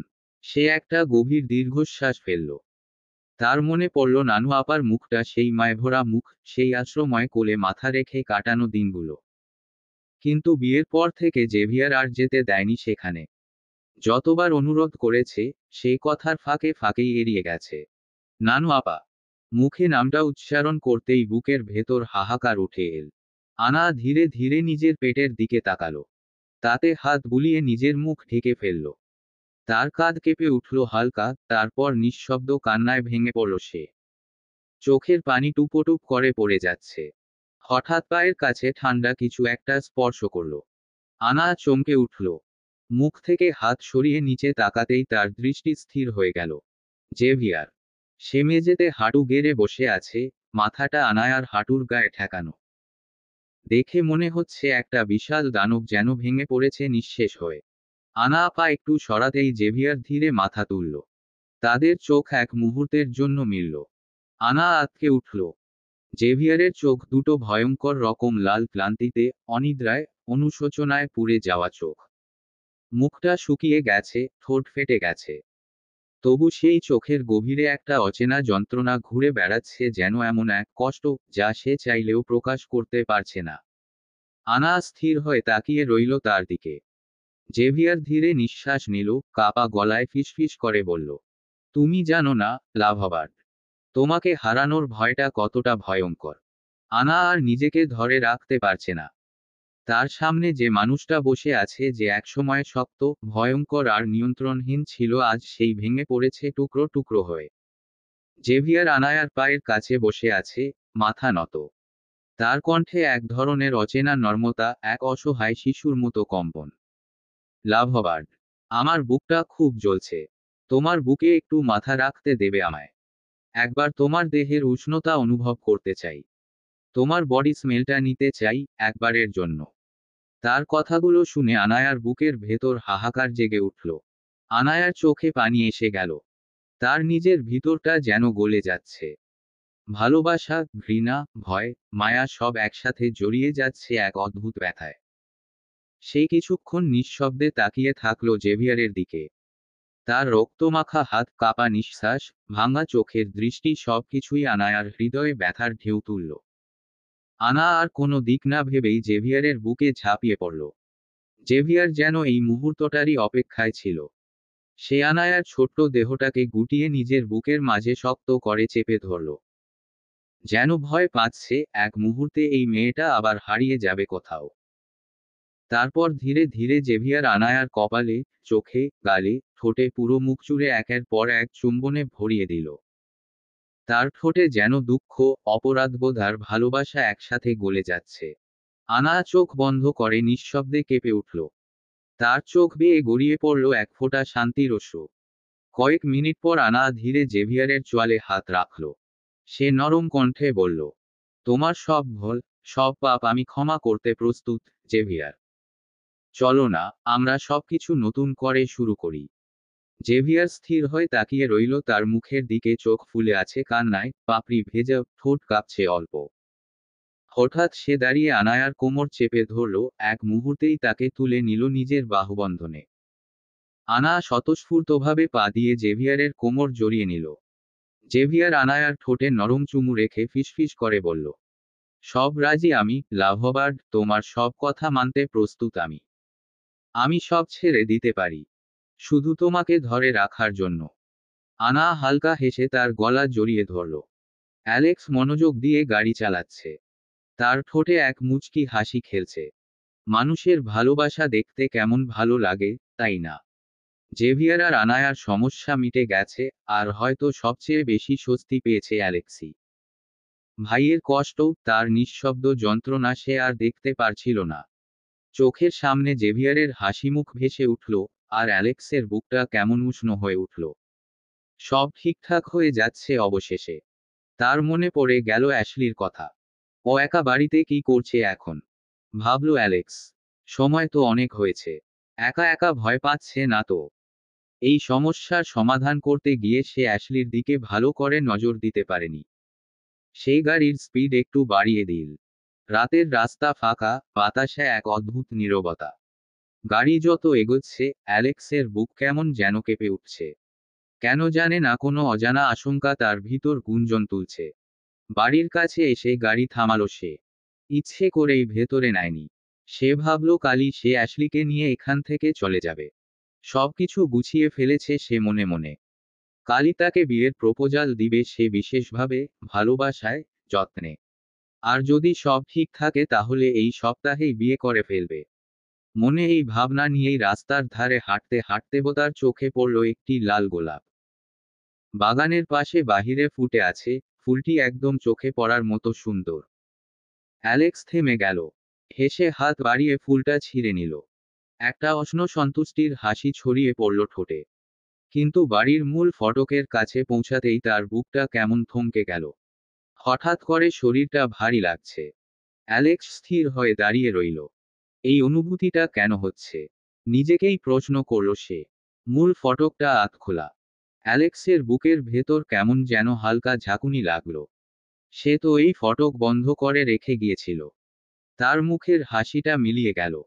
চোখে সন্দেহের ছায়া ঘন হয়ে উঠল। গাড়ির ড্যাশবোর্ড থেকে বন্দুকটা বের করে পকেটে ঢুকাল সে। গলার শিরাগুলো টানটান হয়ে উঠছে। ধীরে ধীরে পা ফেলল বাড়ির ভেতর। বাগানের সামনে যেতেই তার নিঃশ্বাস থেমে গেল। টাইসন আর ভেনম, দুই পাহারাদার কুকুরের নিথর দেহ পড়ে আছে মাটিতে। তাদের চারপাশে শুকিয়ে যাওয়া রক্তের দাগ। অ্যালেক্সের চোখের সামনে ভেসে উঠল অ্যাশলির হাসিখুশি মুখটা, সেই মায়ামো চোখ, দুষ্টুমি ভরা হাসি। এক মুহূর্তে বুকটা ভারী হয়ে উঠল। না, না, এটা হতে পারে না।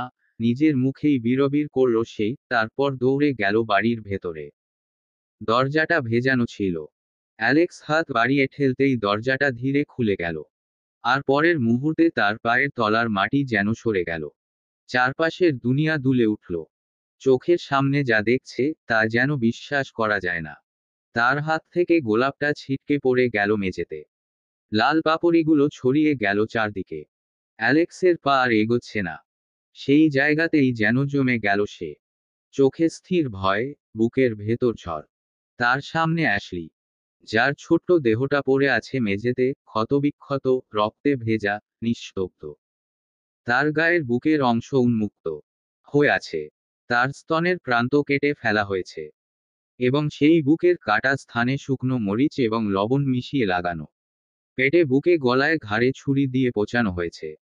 সেই সব জায়গায়ও একইভাবে মরিচ গুঁড়ো ও লবণ লাগানো। অ্যালেক্স কাঁপতে কাঁপতে অ্যাশলির নিস্তেজ দেহকে নিজের বুকে জড়িয়ে ধরে। সে এক হাত দিয়ে চোখ মুছে, আরেক হাতে হালকা চাপ দিয়ে অ্যাশলির গালে হালকা চাপড় দিচ্ছে। অ্যাশ, অ্যাশ, তুমি কথা বলছো না কেন? তার ভাগ্য বোধ হয় সহায় নয়। অ্যাশলির পুরো শরীর ঠান্ডা, নিস্তেজ। অ্যালেক্স হতভম্ব হয়ে ঝাঁকাতে থাকে, এতক্ষণ বুকের ভেতর থেকে বের হওয়া প্রতিটি শব্দ যেন চিৎকারে পরিণত হলো। অ্যাশ, কথা বলো তো। অ্যাশ, শশ, এইটা কি হলো, এইটা কি হলো অ্যাশ? আমি আমি কি করলাম? তার কণ্ঠ ধীরে ধীরে চিৎকারে পরিণত হলো। তার মনে হচ্ছে তার দম আটকে যাচ্ছে। সে মনে প্রাণে চাচ্ছে এইসব কিছু তার ভ্রম প্রমাণিত হোক। অ্যাশ একদম বদ্ধ উন্মাদের মতো চিৎকার করতে থাকে। তুমি তো বলেছিলে আমাদের আলাদা সংসার হবে, আমরা বিয়ে করব তো। আমার তো তোমার সাথে সংসার করা বাকি। অ্যাশ, আমি কি করব? অ্যালেক্স কাঁদতে কাঁদতে অ্যাশলিকে আরো শক্ত করে চেপে ধরে। হাতের প্রতিটি স্পর্শ যেন বলতে চাইছে, আমি তোমাকে হারাতে পারবো না, তুমি আমার সবকিছু। তার কণ্ঠের ভাঙা সুরে ঘরে নিস্তব্ধতা ভেসে আসে। চোখের পানি তার গাল ভিজিয়ে ফেলছে, আর হৃদয় যেন চূর্ণবিচূর্ণ হয়ে গেছে। অ্যালেক্স অ্যাশলিকে পাজাকোলে তুলে দাঁড়াতে চায়। কিন্তু হায়, তার শরীরও আজ তার সাথ দিচ্ছে না। তার পা ভেঙে পড়ে যাচ্ছে। অ্যালেক্স গগনবিদারী চিৎকার দিয়ে বলে, কেন এই নিয়তি আমাদের? আমি ওকে ছাড়া বাঁচব কি করে? অ্যাশ, আমি তোকে ছাড়া বিশ্বাস কর থাকতে পারবো না। আমি মরে যাচ্ছি তো। আমি মরে যাচ্ছি। আমার কলিজার সাথে এই কি হলো? কেন ওরে এত কষ্ট দিল? কেন ওরা আমার কলিজাটা ছিঁড়ে নিয়ে গেল রে? ভোরের কুয়াশা জমে আছে ঢাকা শহরের ঘন গভীর গলিতে। সূর্য ধীরে ধীরে আকাশের কিনারা ছাড়তে চাইছে, আর বাতাস কাঁপাচ্ছে দৃষ্টিশূন্য শীতের আঙিনায়। শিশিরের ছোট ছোট বিন্দু গাছপালার পাতা থেকে ঝরে মাটিতে লুকোচুরি খেলে। চারপাশে সবকিছু নিঃশব্দ, যেন এই মুহূর্তটাই কেবল তার নিজের, অচেনা ও স্বপ্নময়। কুয়াশা ভেদ করে বিএমডাব্লিউ গাড়িটা তীব্র গতিতে ছুটছে। হাওয়ার মধ্যে শীতের ঝাপটা মিশেছে, বাতাস ঠেসে দিচ্ছে চেহারায়। আনা চলে আসার পর দীর্ঘ 6 বছর পর জেভিয়ার বাংলাদেশের মাটিতে পা রেখেছে। গাড়ির পাশের সিটে ভিক্টর বসে সিগারেট ফুঁকছে, মাঝে মাঝে আবার সেইটা জেভিয়ারের বাড়িয়ে দিচ্ছে। জেভিয়ার একবার টান দিলেই ধোঁয়া তার মুখের কাছ দিয়ে মিশে যাচ্ছে। এই 6 বছর ধরে আনায়ার অনুপস্থিতিতে তারা দুজনই একসাথে, আবার এক অদ্ভুত বন্ধুত্বের সমীকরণে বাধা পড়েছে। আনা সেদিন জেভিয়ারকে ক্ষমা করেছিল ঠিকই, কিন্তু তার অন্তরের গভীর থেকে পারেনি ভুলে যেতে সেই ভয়ঙ্কর অন্যায়গুলো। ভালোবাসা আর ঘৃণার মাঝখানে দুলতে থাকা তার হৃদয় শুনতে পেত সেই বাচ্চাগুলোর আর্তনাদ, তাদের কান্না, তাদের নিরীহ চোখের ভয়ে ছায়া। মাঝে মাঝে মনে হতো যদি তার নিজের সন্তানদের সাথেও এমন কিছু ঘটে। সেই চিন্তাতে মাথায় আনলেই বুকটা কেঁপে উঠত। তাই সেদিন আনা এক কঠিন সিদ্ধান্ত নিয়েছিল। জেভিয়ার যেন তার গর্ভে জন্ম নেওয়া সন্তানের মুখ না দেখে।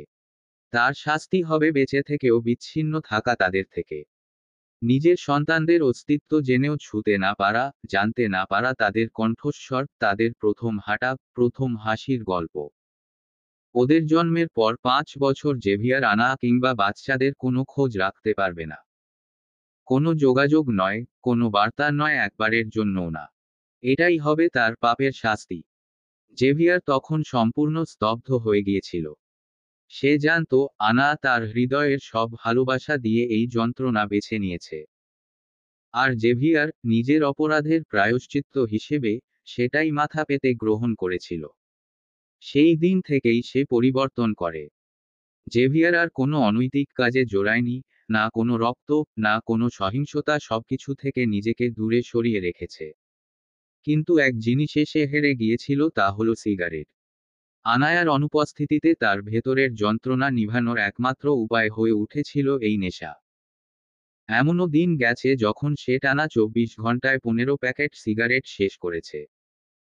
ধোঁয়ার ভেতর ডুবে সে ভুলে থাকতে চাইতো নিজের অপরাধ, নিজের একাকিত্ব, আর সেই মেয়েটার অনুপস্থিতি, যাকে সে ভালোবেসেছিল জীবনের থেকেও বেশি।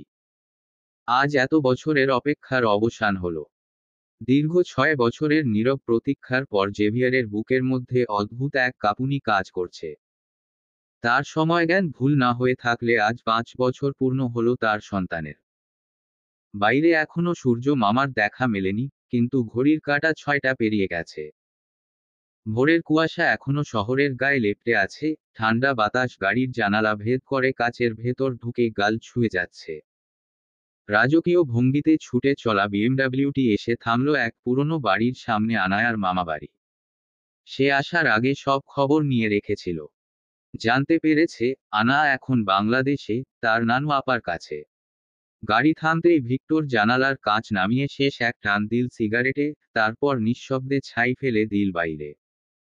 জেভিয়ার কিছু না বলে দরজাটা খুলে নেমে গেল। তার ধূসর চোখ দুটোতে তখন এক তৃষ্ণা, যেন বছর সাতেকের অন্ধকারে হারানো আলো খুঁজছে। বাড়ির মূল প্রবেশদ্বারের সামনে গিয়ে থমকে দাঁড়ায় সে। দরজাটা আধখোলা, ভেতর থেকে আলো ফুঁড়ে বাইরে আসছে। ঠিক তখনই দরজার দিক থেকে কেউ বেরোতে যাচ্ছিল, আনায়ার মামা, রবিন সাহেব। জনের চোখাচোখি হতেই সময়টা হঠাৎ থমকে যায়। রবিন সাহেব থতমত খেয়ে যান, ঠোঁট শুকিয়ে আসে। এই ভয়ঙ্কর ধূসর চোখের মানুষটিকে তিনি ভুলতে পারেননি। এক মুহূর্ত পর জেভিয়ার দৃষ্টি সরিয়ে নেয়, ধীরে ধীরে দরজার ভেতর ঢুকে যায়। রবিন সাহেব স্থির হয়ে দাঁড়িয়ে থাকেন, বুকের ভেতর ধকধক শব্দ আরো জোরে বাজতে থাকে। চোখ নামিয়ে নেন নিচের দিকে, আর ঠোঁটের কোণে এক দীর্ঘ, অপরাধবোধে ভারী নিঃশ্বাস বেরিয়ে আসে। জেভিয়ার ধীরে ধীরে দোতলার সিঁড়ি বেয়ে ওপরে উঠতে লাগলো। প্রতিটি ধাপে যেন তার নিঃশ্বাস ভারী হয়ে উঠছিল। দীর্ঘ 7 বছরের অপেক্ষার শেষে আজ সে পৌঁছে গেছে সেই দরজার সামনে, যে দরজার ওপাশে লুকিয়ে আছে তার সব অপরাধ, ভালোবাসা আর অনুতাপের মিশ্র মুখ। দরজাটা আলতো করে ঠেলে ভেতরে ঢুকতেই এক ঘুটঘুটে অন্ধকার তাকে ঘিরে ফেলল। প্রথমে কিছুই দেখা যাচ্ছিল না, কিন্তু কয়েক সেকেন্ডের মধ্যেই অন্ধকারটা তার চোখে ছয় যায়। চারপাশে ছড়িয়ে ছিটিয়ে আছে পোশাক, খেলনা, ছোট ছোট জামাকাপড়, যেন রুমটা একসাথে 2 প্রজন্মের নিঃশ্বাসে ভরা। দেয়ালের পাশে রাখা এক ছোট টেবিলে কিছু অর্ধেক খাওয়া খাবার, আর বাতাসে ভাসছে শিশুর দুধের গন্ধ। জেভিয়ারের চোখ তখন সেই দৃশ্যটার দিকে আটকে গেল। একই ঘরে দুটি বেড। তার কপালে ভাঁজ পড়ে গেল মুহূর্তেই। একটা বেডে ছোট্ট কাঁথা মুড়ি দিয়ে কেউ ঘুমাচ্ছে, কে তা বোঝা গেল না। তার নিঃশ্বাসের হালকা শব্দ ছাড়া রুমে আর কোনো নড়াচড়া নেই। জেভিয়ার ধীরে ধীরে এগিয়ে গেল সামনের খাটের দিকে। কিছুক্ষণ তাকিয়ে রইল, কিন্তু নিশ্চিত হতে পারল না কে শুয়ে আছে সেখানে। তারপর পায়ে শব্দ না করে সরতে সরতে এগিয়ে গেল পাশের বেডের দিকে, আর সেখানে পৌঁছাতেই তার বুকের ভেতরটা কেমন যেন মোচড় মেরে উঠল। ম্লান আলো জানালার ফাঁক দিয়ে এসে পড়েছে আনায়ার মুখে। মনে হলো 7 বছরের ব্যবধানে মেয়েটা এক নতুন রূপ নিয়েছে। চেহারার শিশুসুলভ মাধুর্যটা মিলিয়ে গিয়ে সেখানে এসেছে পরিণত এক নারীর শান্ত সৌন্দর্য। গালগুলো সামান্য ফুলে আছে, চোখের নিচে হালকা ছায়া, আর ঠোঁট দুটো নরমভাবে ফুলে আছে ঘুমের ভেতর। তার মুখে যেন এক অদ্ভুত প্রশান্তি, যেন পৃথিবীর সব যন্ত্রণা পেরিয়েও এই নারী অবশেষে নিজের ছোট্ট জগতে শান্তি খুঁজে পেয়েছে। জেভিয়ার নিজের ফোনের ব্রাইটনেস কমিয়ে আনায়ার মুখের কাছে ধরল। আলোটা তার গাল বেয়ে ঠোঁটে এসে থামল। এক মুহূর্তের জন্য জেভিয়ার কেমন ঘোরে চলে গেল। তার মনে হলো পৃথিবীর সব পাপ, সব অনুশোচনা এই এক জোড়া ঠোঁটের ছোঁয়ায় মুছে যেত যদি সে পারত। কিন্তু সে পারল না। জেভিয়ারের দৃষ্টি হঠাৎ থেমে গেল আনায়ার বুকের ঠিক পাশে। একটা ছোট্ট, গোল কিছু নরমভাবে গুটিয়ে শুয়ে আছে তার সঙ্গে লেপ্টে। আনায়ার এক হাত সেই ছোট্ট জিনিসটাকে ঘিরে রেখেছে, নিঃশ্বাসের তালে তালে তার বুক ওঠানামা করছে। দৃশ্যটা এমন কোমল, এমন শান্ত, যেন পৃথিবীর সমস্ত তৃষার পর এটাই একমাত্র উত্তর। জেভিয়ারের বুক জুড়ে অদ্ভুত এক প্রশান্তি নেমে এলো। তার ঠোঁটের কোণে মুচকি হাসির রেশ দেখা মিলল। যত অপরাধ, যত অস্থিরতা সব মিলিয়ে যেন এই মুহূর্তেই গলে যাচ্ছে। তবু এতটা কাছে পেয়েও অদ্ভুত এক আকুলতা তাকে ছাড়ল না। এত বছর পর, এত কষ্টের পর এই মেয়েটাকে এত সামনে পেয়েও যদি বুকের ভেতর পিষে না ধরে, তাহলে কি করে হয়? সে আস্তে ফোনটা নিভিয়ে দিল। তারপর ভিক্টরকে ছোট করে একটা মেসেজ পাঠালো। এরপরই জেভিয়ার ধীরে দরজাটা বন্ধ করল। নিজের গায়ের ভারী লেদারের জ্যাকেট খুলে পাশের টেবিলে রাখল, তারপর পাতলা সোয়েটারটাও খুলে রাখল নিঃশব্দে। তারপর সম্পূর্ণ উদাম শরীরে কম্বলের ভেতরে ঢুকে গেল। শীতল, খড়খড়ে হাত দুটো আলতো করে বাড়িয়ে আনায়াকে পেছনে থেকে জড়িয়ে ধরল। আনায়ার গা থেকে ভেসে এলো চেনা গন্ধ, যে গন্ধে একসময় তার পৃথিবী জুড়ে থাকত। শীতের ঠান্ডায় জেভিয়ারের আঙুল কেঁপে উঠছিল। তার স্পর্শে আনা সামান্য নরল, ভ্রু কুঁচকে ফেলল ঘুমন্ত অবস্থায়। মুখের কোণ দিয়ে নিঃশব্দে বিড়বিড় করে বলল, আভিয়ান, তোমার হাত এত ঠান্ডা কেন? আবার একা বাইরে গিয়েছিলে আজও? আনায়ার ঘুমু ঘুমু কণ্ঠ যেন জেভিয়ারকে মাতাল করে ফেলল।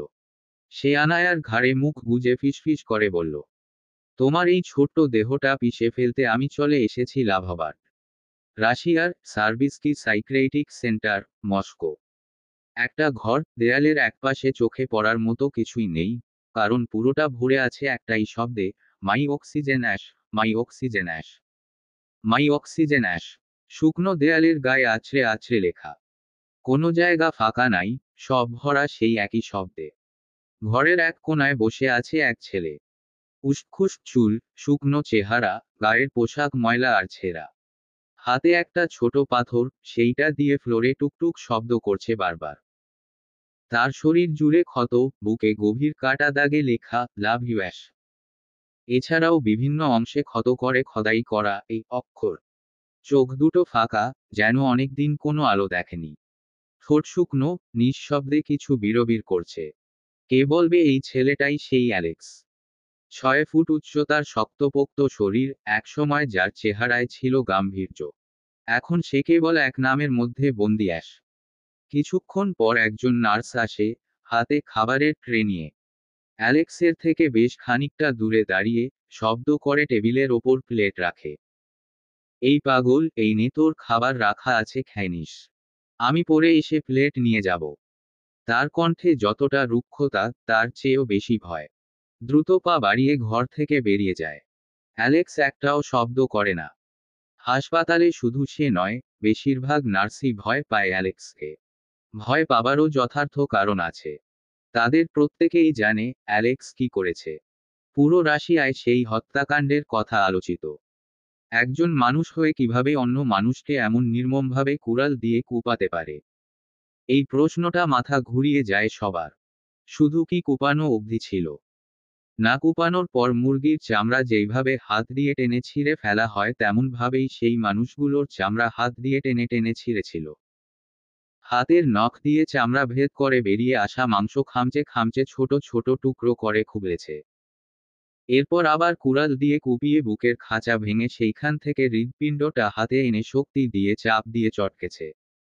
এইগুলো কি চারটে খানি কথা? আবার সেই রক্ত দিয়ে নিজের মুখও ধুয়েছে।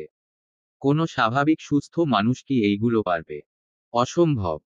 এইটা তো গেল একজনের কথা, আরেকজনকেও এমন ভয়ানকভাবেই খুন করেছে এই ছেলে।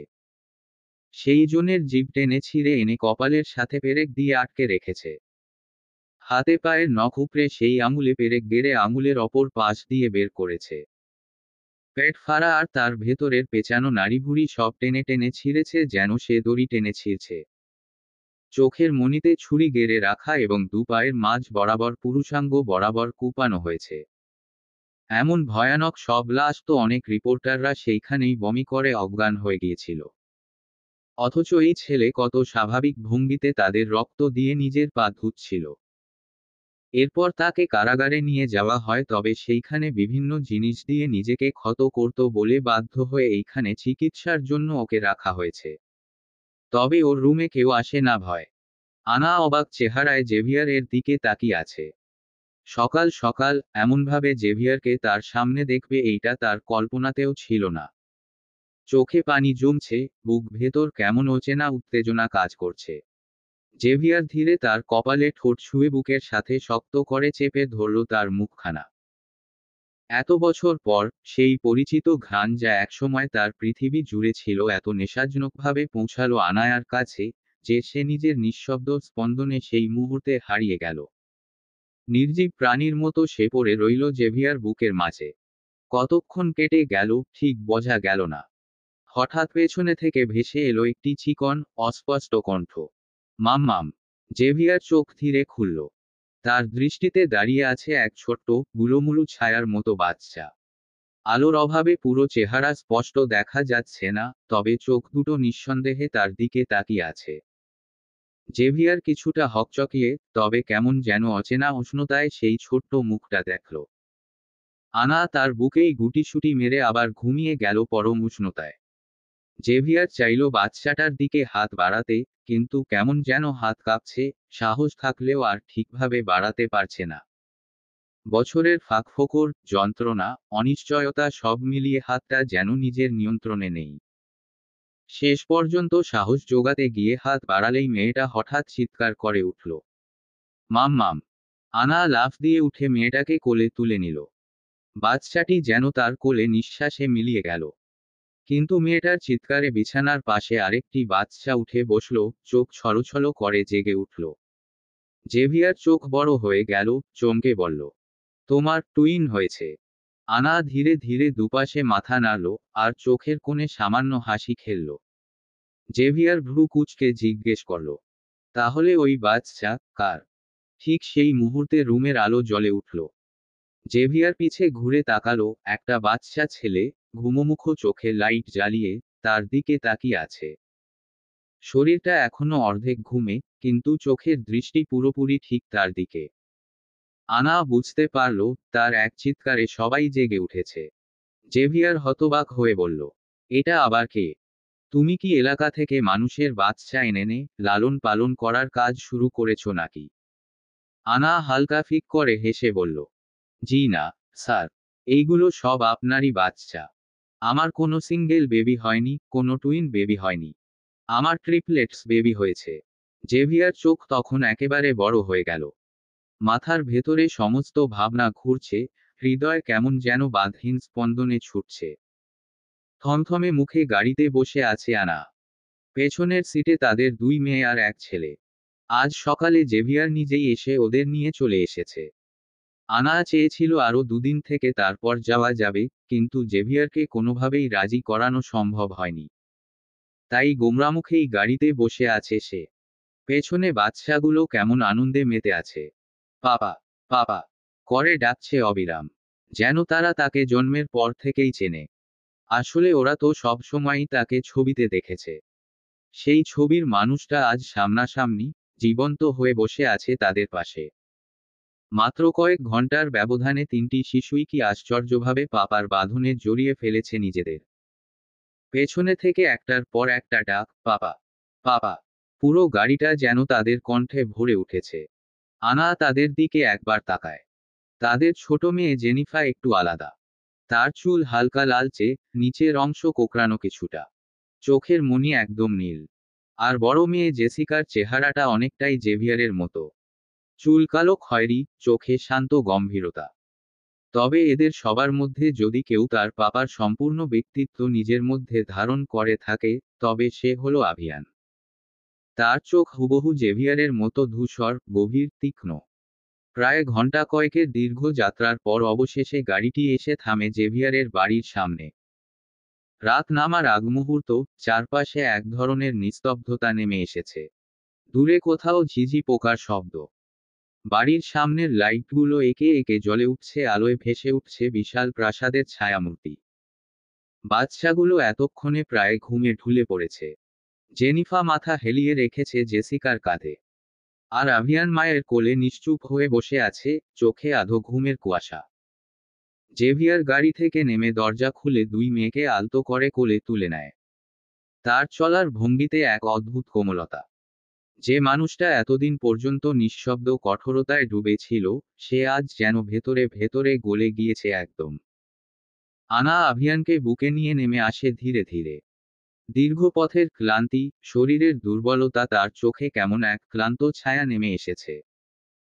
বাড়িতে ঢোকার সাথে সাথেই একটা পুরনো, চেনা ঘ্রাণ ছুঁয়ে যায় আনায়ার নাকে। মেঝেতে জেসমিনের হালকা গন্ধ, পর্দায় জমে থাকা স্মৃতিময় দিনগুলো।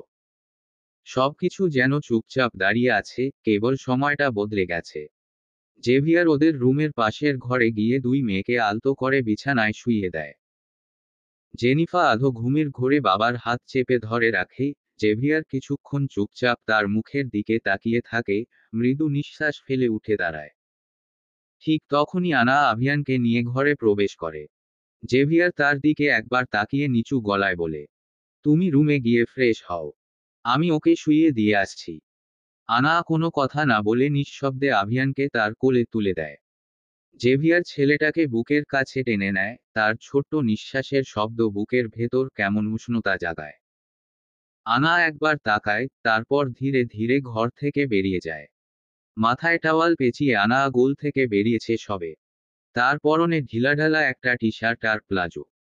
ভেজা চুল থেকে পানির ফোঁটা পড়ে টি শার্টের কিছু কিছু অংশ ভিজে গিয়েছে। জেভিয়ার হাত পা ছড়িয়ে সোফায় বসে আছে। বুকে পেটে ফোঁটা ফোঁটা পানির বিন্দু। সেও হয়তো গোসল করে ফেলেছে। আনা চুল মুছতে মুছতে আয়নার সামনে গিয়ে দাঁড়ায়।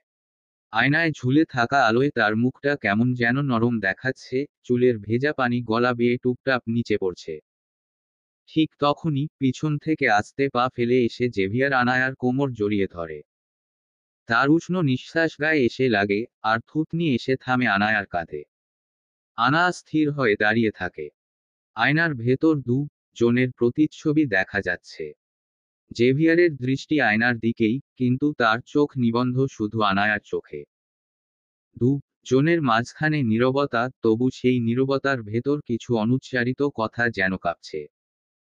জেভিয়ার মুখটা আনায়ার কানের কাছে নিয়ে গিয়ে খুব আস্তে ফিসফিস করে বলে, বডি তো ভালো আপগ্রেড করেছো। It's gone from 36 to 38। আনা যেন এইবার কিছুটা লজ্জা পায়। সে তো একটু টায়ার্ড বলে টি শার্ট পরে বের হয়েছে গোসল শেষে। সে ভেবেছে এখন একটু রেস্ট নিবে শুয়ে। বাচ্চাগুলোও ঘুমে আছে। নয়তো ওরা জেগে থাকলে রেস্ট নেওয়া অসম্ভব একটি শব্দ।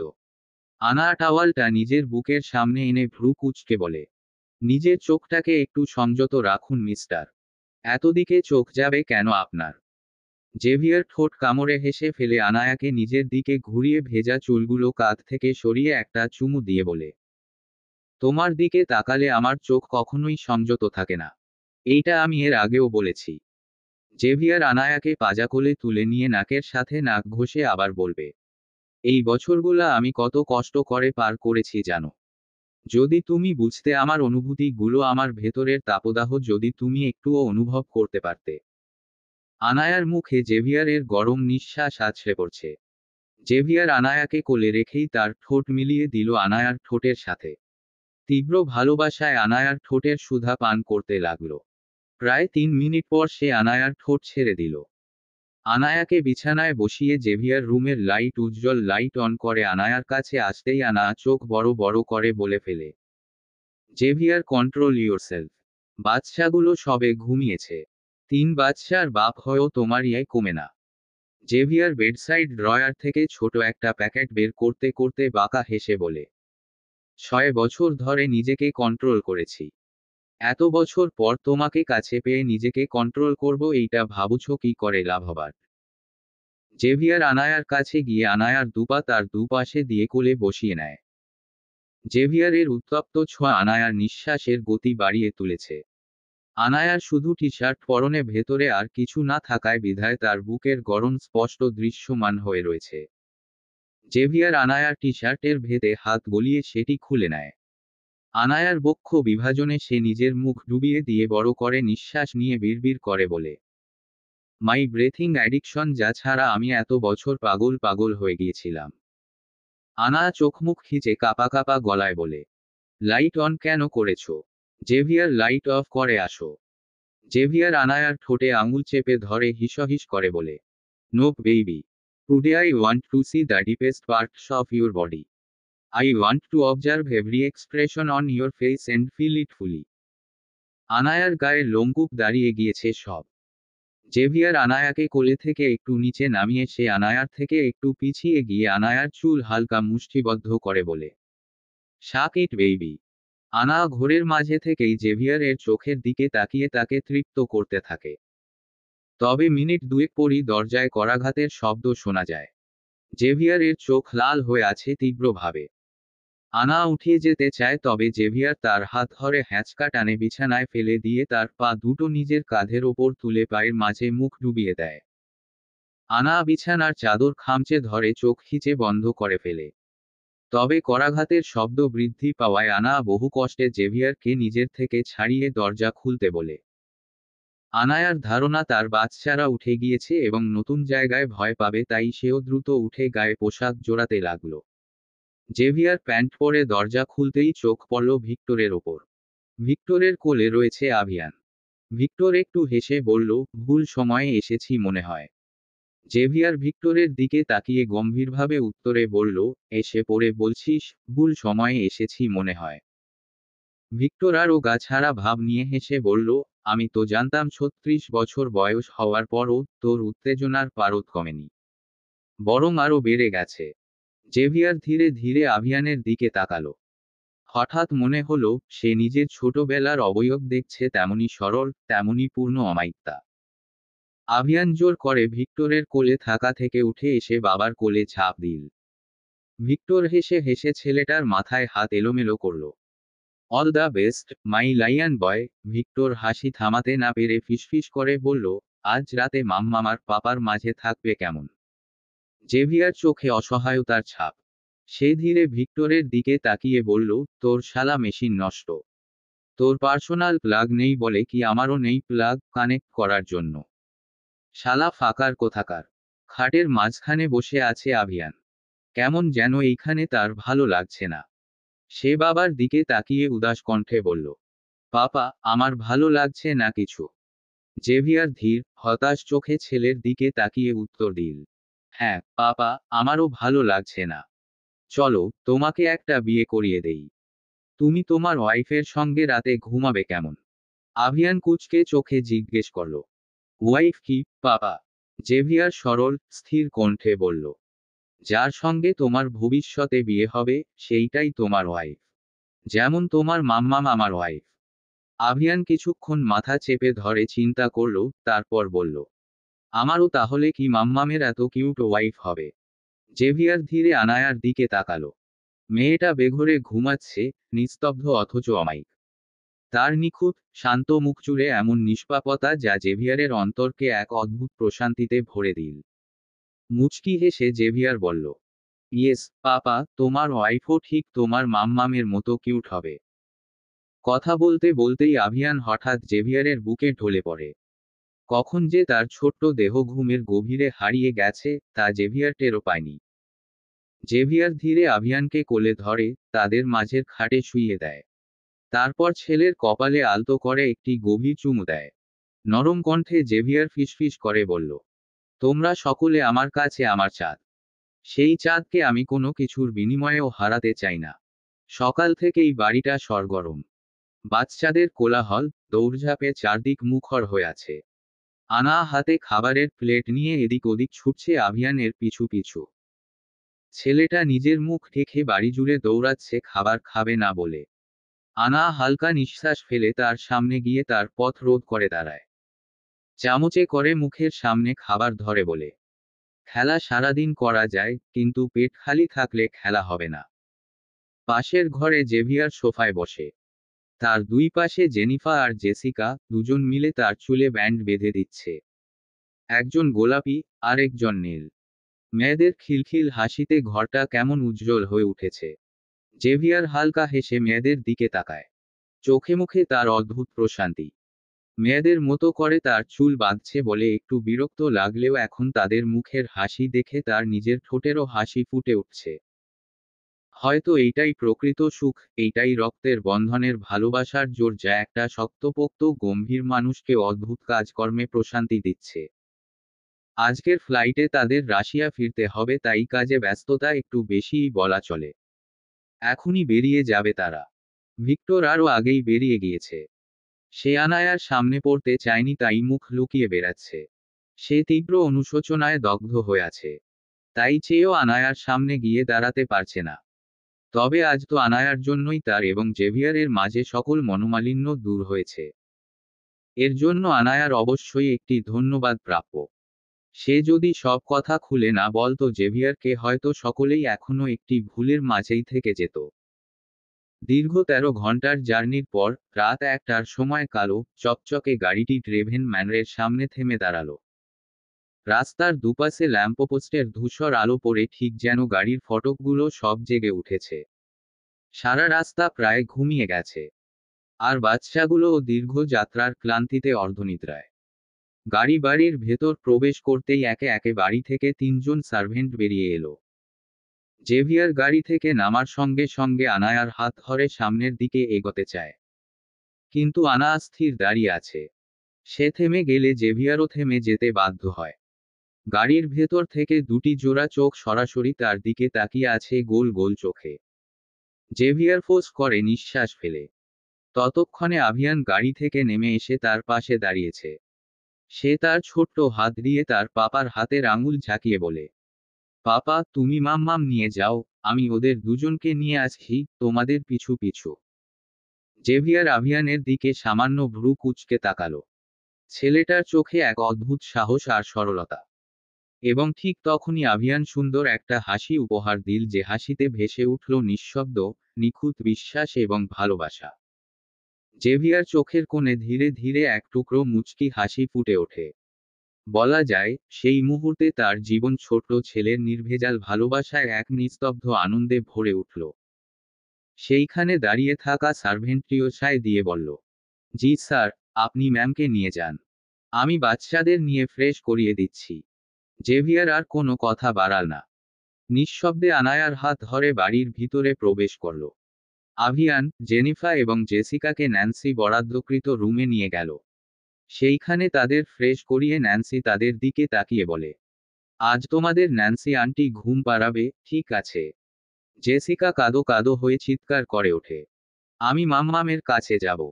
আভিয়ান সঙ্গে সঙ্গে জেসিকার সামনে এসে তার গালে ঠাস করে একটা চড় মেরে বলে, মাম্মাম আর পাপাকে আমাদের একটু আলাদা সময় দেওয়া উচিত। সব সময় এত ম্যামা করিস কেন? ন্যান্সি তাদের কথা শুনে হেসে ফেলে। আভিয়ানের দিকে তাকিয়ে বলে, তোমাকে এইসব কে বলেছে যে মাম্মাম আর পাপাকে আলাদা সময় দেওয়া উচিত? আভিয়ান কিছুক্ষণ চুপ থেকে বলে, ভিকু বলেছে। মাম্মাম আর পাপা আলাদা ছিল, তাই আমাদের উচিত তাদের আলাদা সময় দেওয়া। ন্যান্সি কিছুটা অবাক হলো, সে ভেবে পেল না ঠিক কি বলা উচিত। সে মনের মধ্যে ভাবছে, এই বাচ্চাদের এত সব বোঝানোর দরকার কি ছিল। ন্যান্সি ধীরে উঠে দাঁড়িয়ে বিড়বিড় করে বলল, অদ্ভুত বাচ্চারা।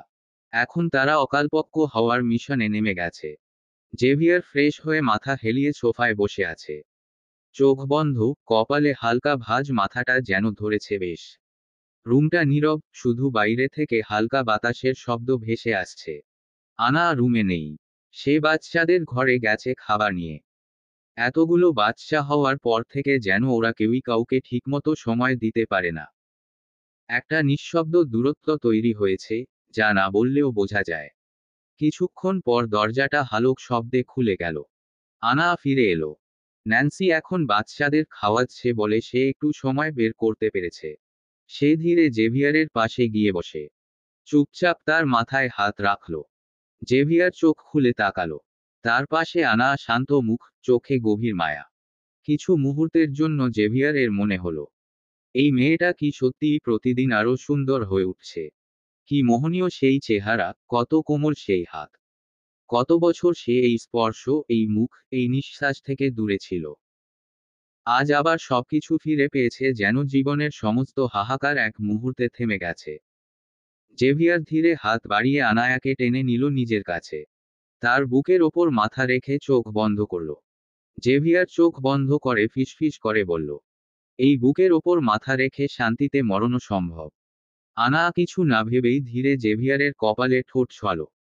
জেভিয়ার চোখ বন্ধ করল, তারপর হঠাৎ করেই আনায়াকে আরো শক্ত করে জড়িয়ে ধরল। তার গলার ভাঁজে মুখ রেখে গভীর নিঃশ্বাস টেনে নিয়ে এক হাতে তাকে টেনে নিজের কোলে বসাল। তারপর দুই হাত দিয়ে আনায়ার গাল দুটো নিজের মুঠোয় নিয়ে গভীর দৃষ্টিতে তাকিয়ে বলে, লাভবার্ড, আমার লাভবার্ড। আনা মুচকি হেসে তার বুকে মুখ লুকিয়ে বলল, হ্যাঁ, অবশ্যই তোমার লাভবার্ড আমি। জেভিয়ার আনায়াকে আরো কাছে টেনে নিয়ে নিঃশব্দে ফিসফিস করল, আমার শূন্য বুকে অবশেষে পূর্ণতার ছোঁয়াইল। আনা চোখ বন্ধ করে সেই বুকের স্পন্দনে নিজেকে হারিয়ে ফেলল, যেখানে কোনো ভয় নেই, নেই বিচ্ছেদের ছায়া, শুধু আছে ভালোবাসার নিঃশব্দ পূর্ণতা। আনা ধীর কণ্ঠে বলে, যদি আমাকে তুমি হারিয়ে ফেলতে কি করতে তখন? জেভিয়ার আনায়ার চোখের দিকে কিছুক্ষণ তাকিয়ে বলে ওঠে, আমার গল্পের শেষ পাতায়ও আমি লিখে রেখে যাব, আমার লাভবার্ডকে নিজের করে পেতে যদি গোটা দুনিয়ার সাথেও যুদ্ধ করতে হয়, তবে যুদ্ধক্ষেত্রে ধ্বংসযজ্ঞ চালিয়ে আমি তাকে নিজের করে রাখব। আনায়ার ঠোঁটের কোণে তার অজান্তেই হাসি ফুটে ওঠে। জেভিয়ার আনায়ার ঠোঁটে শব্দ করে একটা চুমু দিয়ে অসহায়ভাবে বলে ওঠে, চলো বেড গেমস খেলি। আনা চোখ সরু করে তাকিয়ে বলে, তোমার সারাদিন এই সব ছাড়া কি আর কিছু মাথায় আসে না? জেভিয়ার আনায়াকে কোলে নিয়েই দাঁড়িয়ে বলে, 2191 দিন দূরে ছিলে হিসেবে তোমার সাথে এখন আমার উচিত রেগুলার কম করে হলেও 6 বার ইন্টিমেট হওয়া। আনা একটা শুকনো ঢোক গিলে বলে, দেখো জেভিয়ার, এত বছর আমরা আলাদা ছিলাম, তো আমাদের মাঝে কিছুই হয়নি এতদিন। তো আজ আবার মানে ইন্টিমেট আর কি হতে গেলে আমার যদি পেইন হয়? তুমি অনেক রাফ হয়ে যাও। জেভিয়ার লাইট অফ করে আনায়ার পরনের পোশাক খুলে নিয়ে কানের কাছে ফিসফিস করে বলে, 3টা বাচ্চা নর্মাল ডেলিভারি করিয়েছ, সেইটা করতে পারলে আমাকেও নিতে পারবে আইনো। বেশি পেইন দিব না আইসো আর। সে আনায়ার ঠোঁটজোড়া উন্মাদের মতো করে কামড়াতে থাকে। এক হাত আনায়ার বুকে রেখে তাতে প্রেসার দিতেই আনা বিছানার চাদর খামচে ধরে। তার নিঃশ্বাসের গতিও বাড়ছে। কিছুক্ষণের মাঝের জেভিয়ার যে আর কন্ট্রোলে থাকবে না সে ঢের বুঝতে পারছে। পেইন দিবে না বলেও তার কন্ট্রোল হারাচ্ছে। বিকেলের স্নিগ্ধ আলো কাঁচ ফুঁড়ে কেবিনের ভেতর ছড়িয়ে পড়ছে। মৃদু আলোয় অ্যালেক্সকে দেখা যাচ্ছে হাঁটুর ওপর মুখ গুজে বসে আছে, হাড় সর্বস্ব দেহে জীবনের কোনো ছোঁয়া নেই। দরজার করচা শব্দে মাথা তুলে তাকাতেই তার চোখ থমকে গেল। এক মুহূর্তে তার চঞ্চল চোখের গভীরে নেমে এলো অদ্ভুত স্তব্ধতা। তার সামনে দাঁড়িয়ে আছে ছোট্ট এক পুতুল, নীলাভ চোখ, লালচে কোকড়ানো চুল, মুখে হালকা বিস্ময়। সে যেন জীবন্ত কোনো স্মৃতি, অ্যাশলির মতো অবিকল। অ্যালেক্সের মনে হলো তার এবং অ্যাশলির সন্তান হলেও হয়তো এমন একটা বাচ্চাই হতো, তাই না?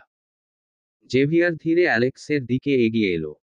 অ্যালেক্স ধীরে উঠে দাঁড়ালো, দৃষ্টি স্থির সেই ছোট্ট মেয়েটির মুখে। কোনো কথা না বলেই জেভিয়ার তাকে বুকে টেনে নিল। অ্যালেক্স নির্বাক, তার দৃষ্টি এখনো জেনিফার চোখে আটকে আছে। জেভিয়ার মুচকি হেসে বলল, অ্যালেক্স, এইটা আমার মেয়ে জেনিফা, দেখো, একদম তোমার অ্যাশলির মতো না। তারপর আঙুল দিয়ে দেখিয়ে দিল, ওটা জেসিকা, আর এইটা আমার ছেলে আভিয়ান। অ্যালেক্স একে একে তাদের দিকে তাকালো। চোখে কোনো শব্দ নেই, শুধু এক নিঃশব্দ বেদনা। আনা দূরে দাঁড়িয়ে আছে, কেবিনে ঢোকেনি। কেন জানি তার বুকের ভেতরটা হঠাৎ জ্বালা পোড়া করছে। এই ছেলেটা অ্যালেক্স, যে জীবনভর কারো ভালোবাসা পায়নি, না মা বাবার, না তার প্রিয়তমা অ্যাশলির। আনা চুপচাপ তাকিয়ে থাকে অ্যালেক্সের দিকে।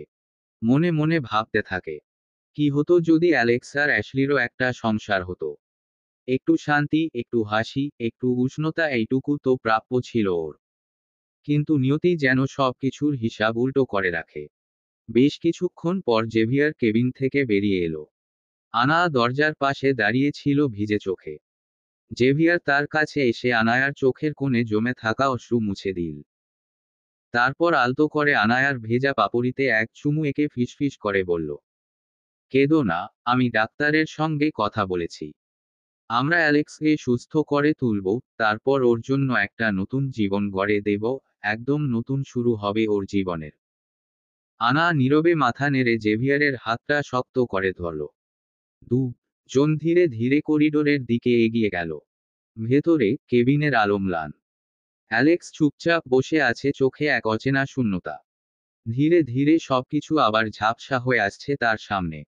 অতীতের দৃশ্যগুলো যেন একে একে ফিরে আসছে, অ্যাশলির মুখ, তার হাসি। অ্যাশলি তো তার কাছে আবদার করেছিল তাদের যেন ছোট একটা সংসার হয়। কিন্তু সে যে ব্যর্থ। সে তার প্রিয়তমাকে দেওয়া কথা রাখতে পারেনি। সে এক কথায় একজন ব্যর্থ প্রেমিক পুরুষ। সে যদি আরেকটু বিচক্ষণ হতো তাহলে হয়তো আজ তারও তার ভাইয়ের মতো একটা সংসার কি হতো না। অ্যালেক্স ধীরে চোখ বন্ধ করল। তার গাল বেয়ে এক ফোঁটা অশ্রু গড়িয়ে পড়ল। তার হাত পা গুলো কাঁপছে।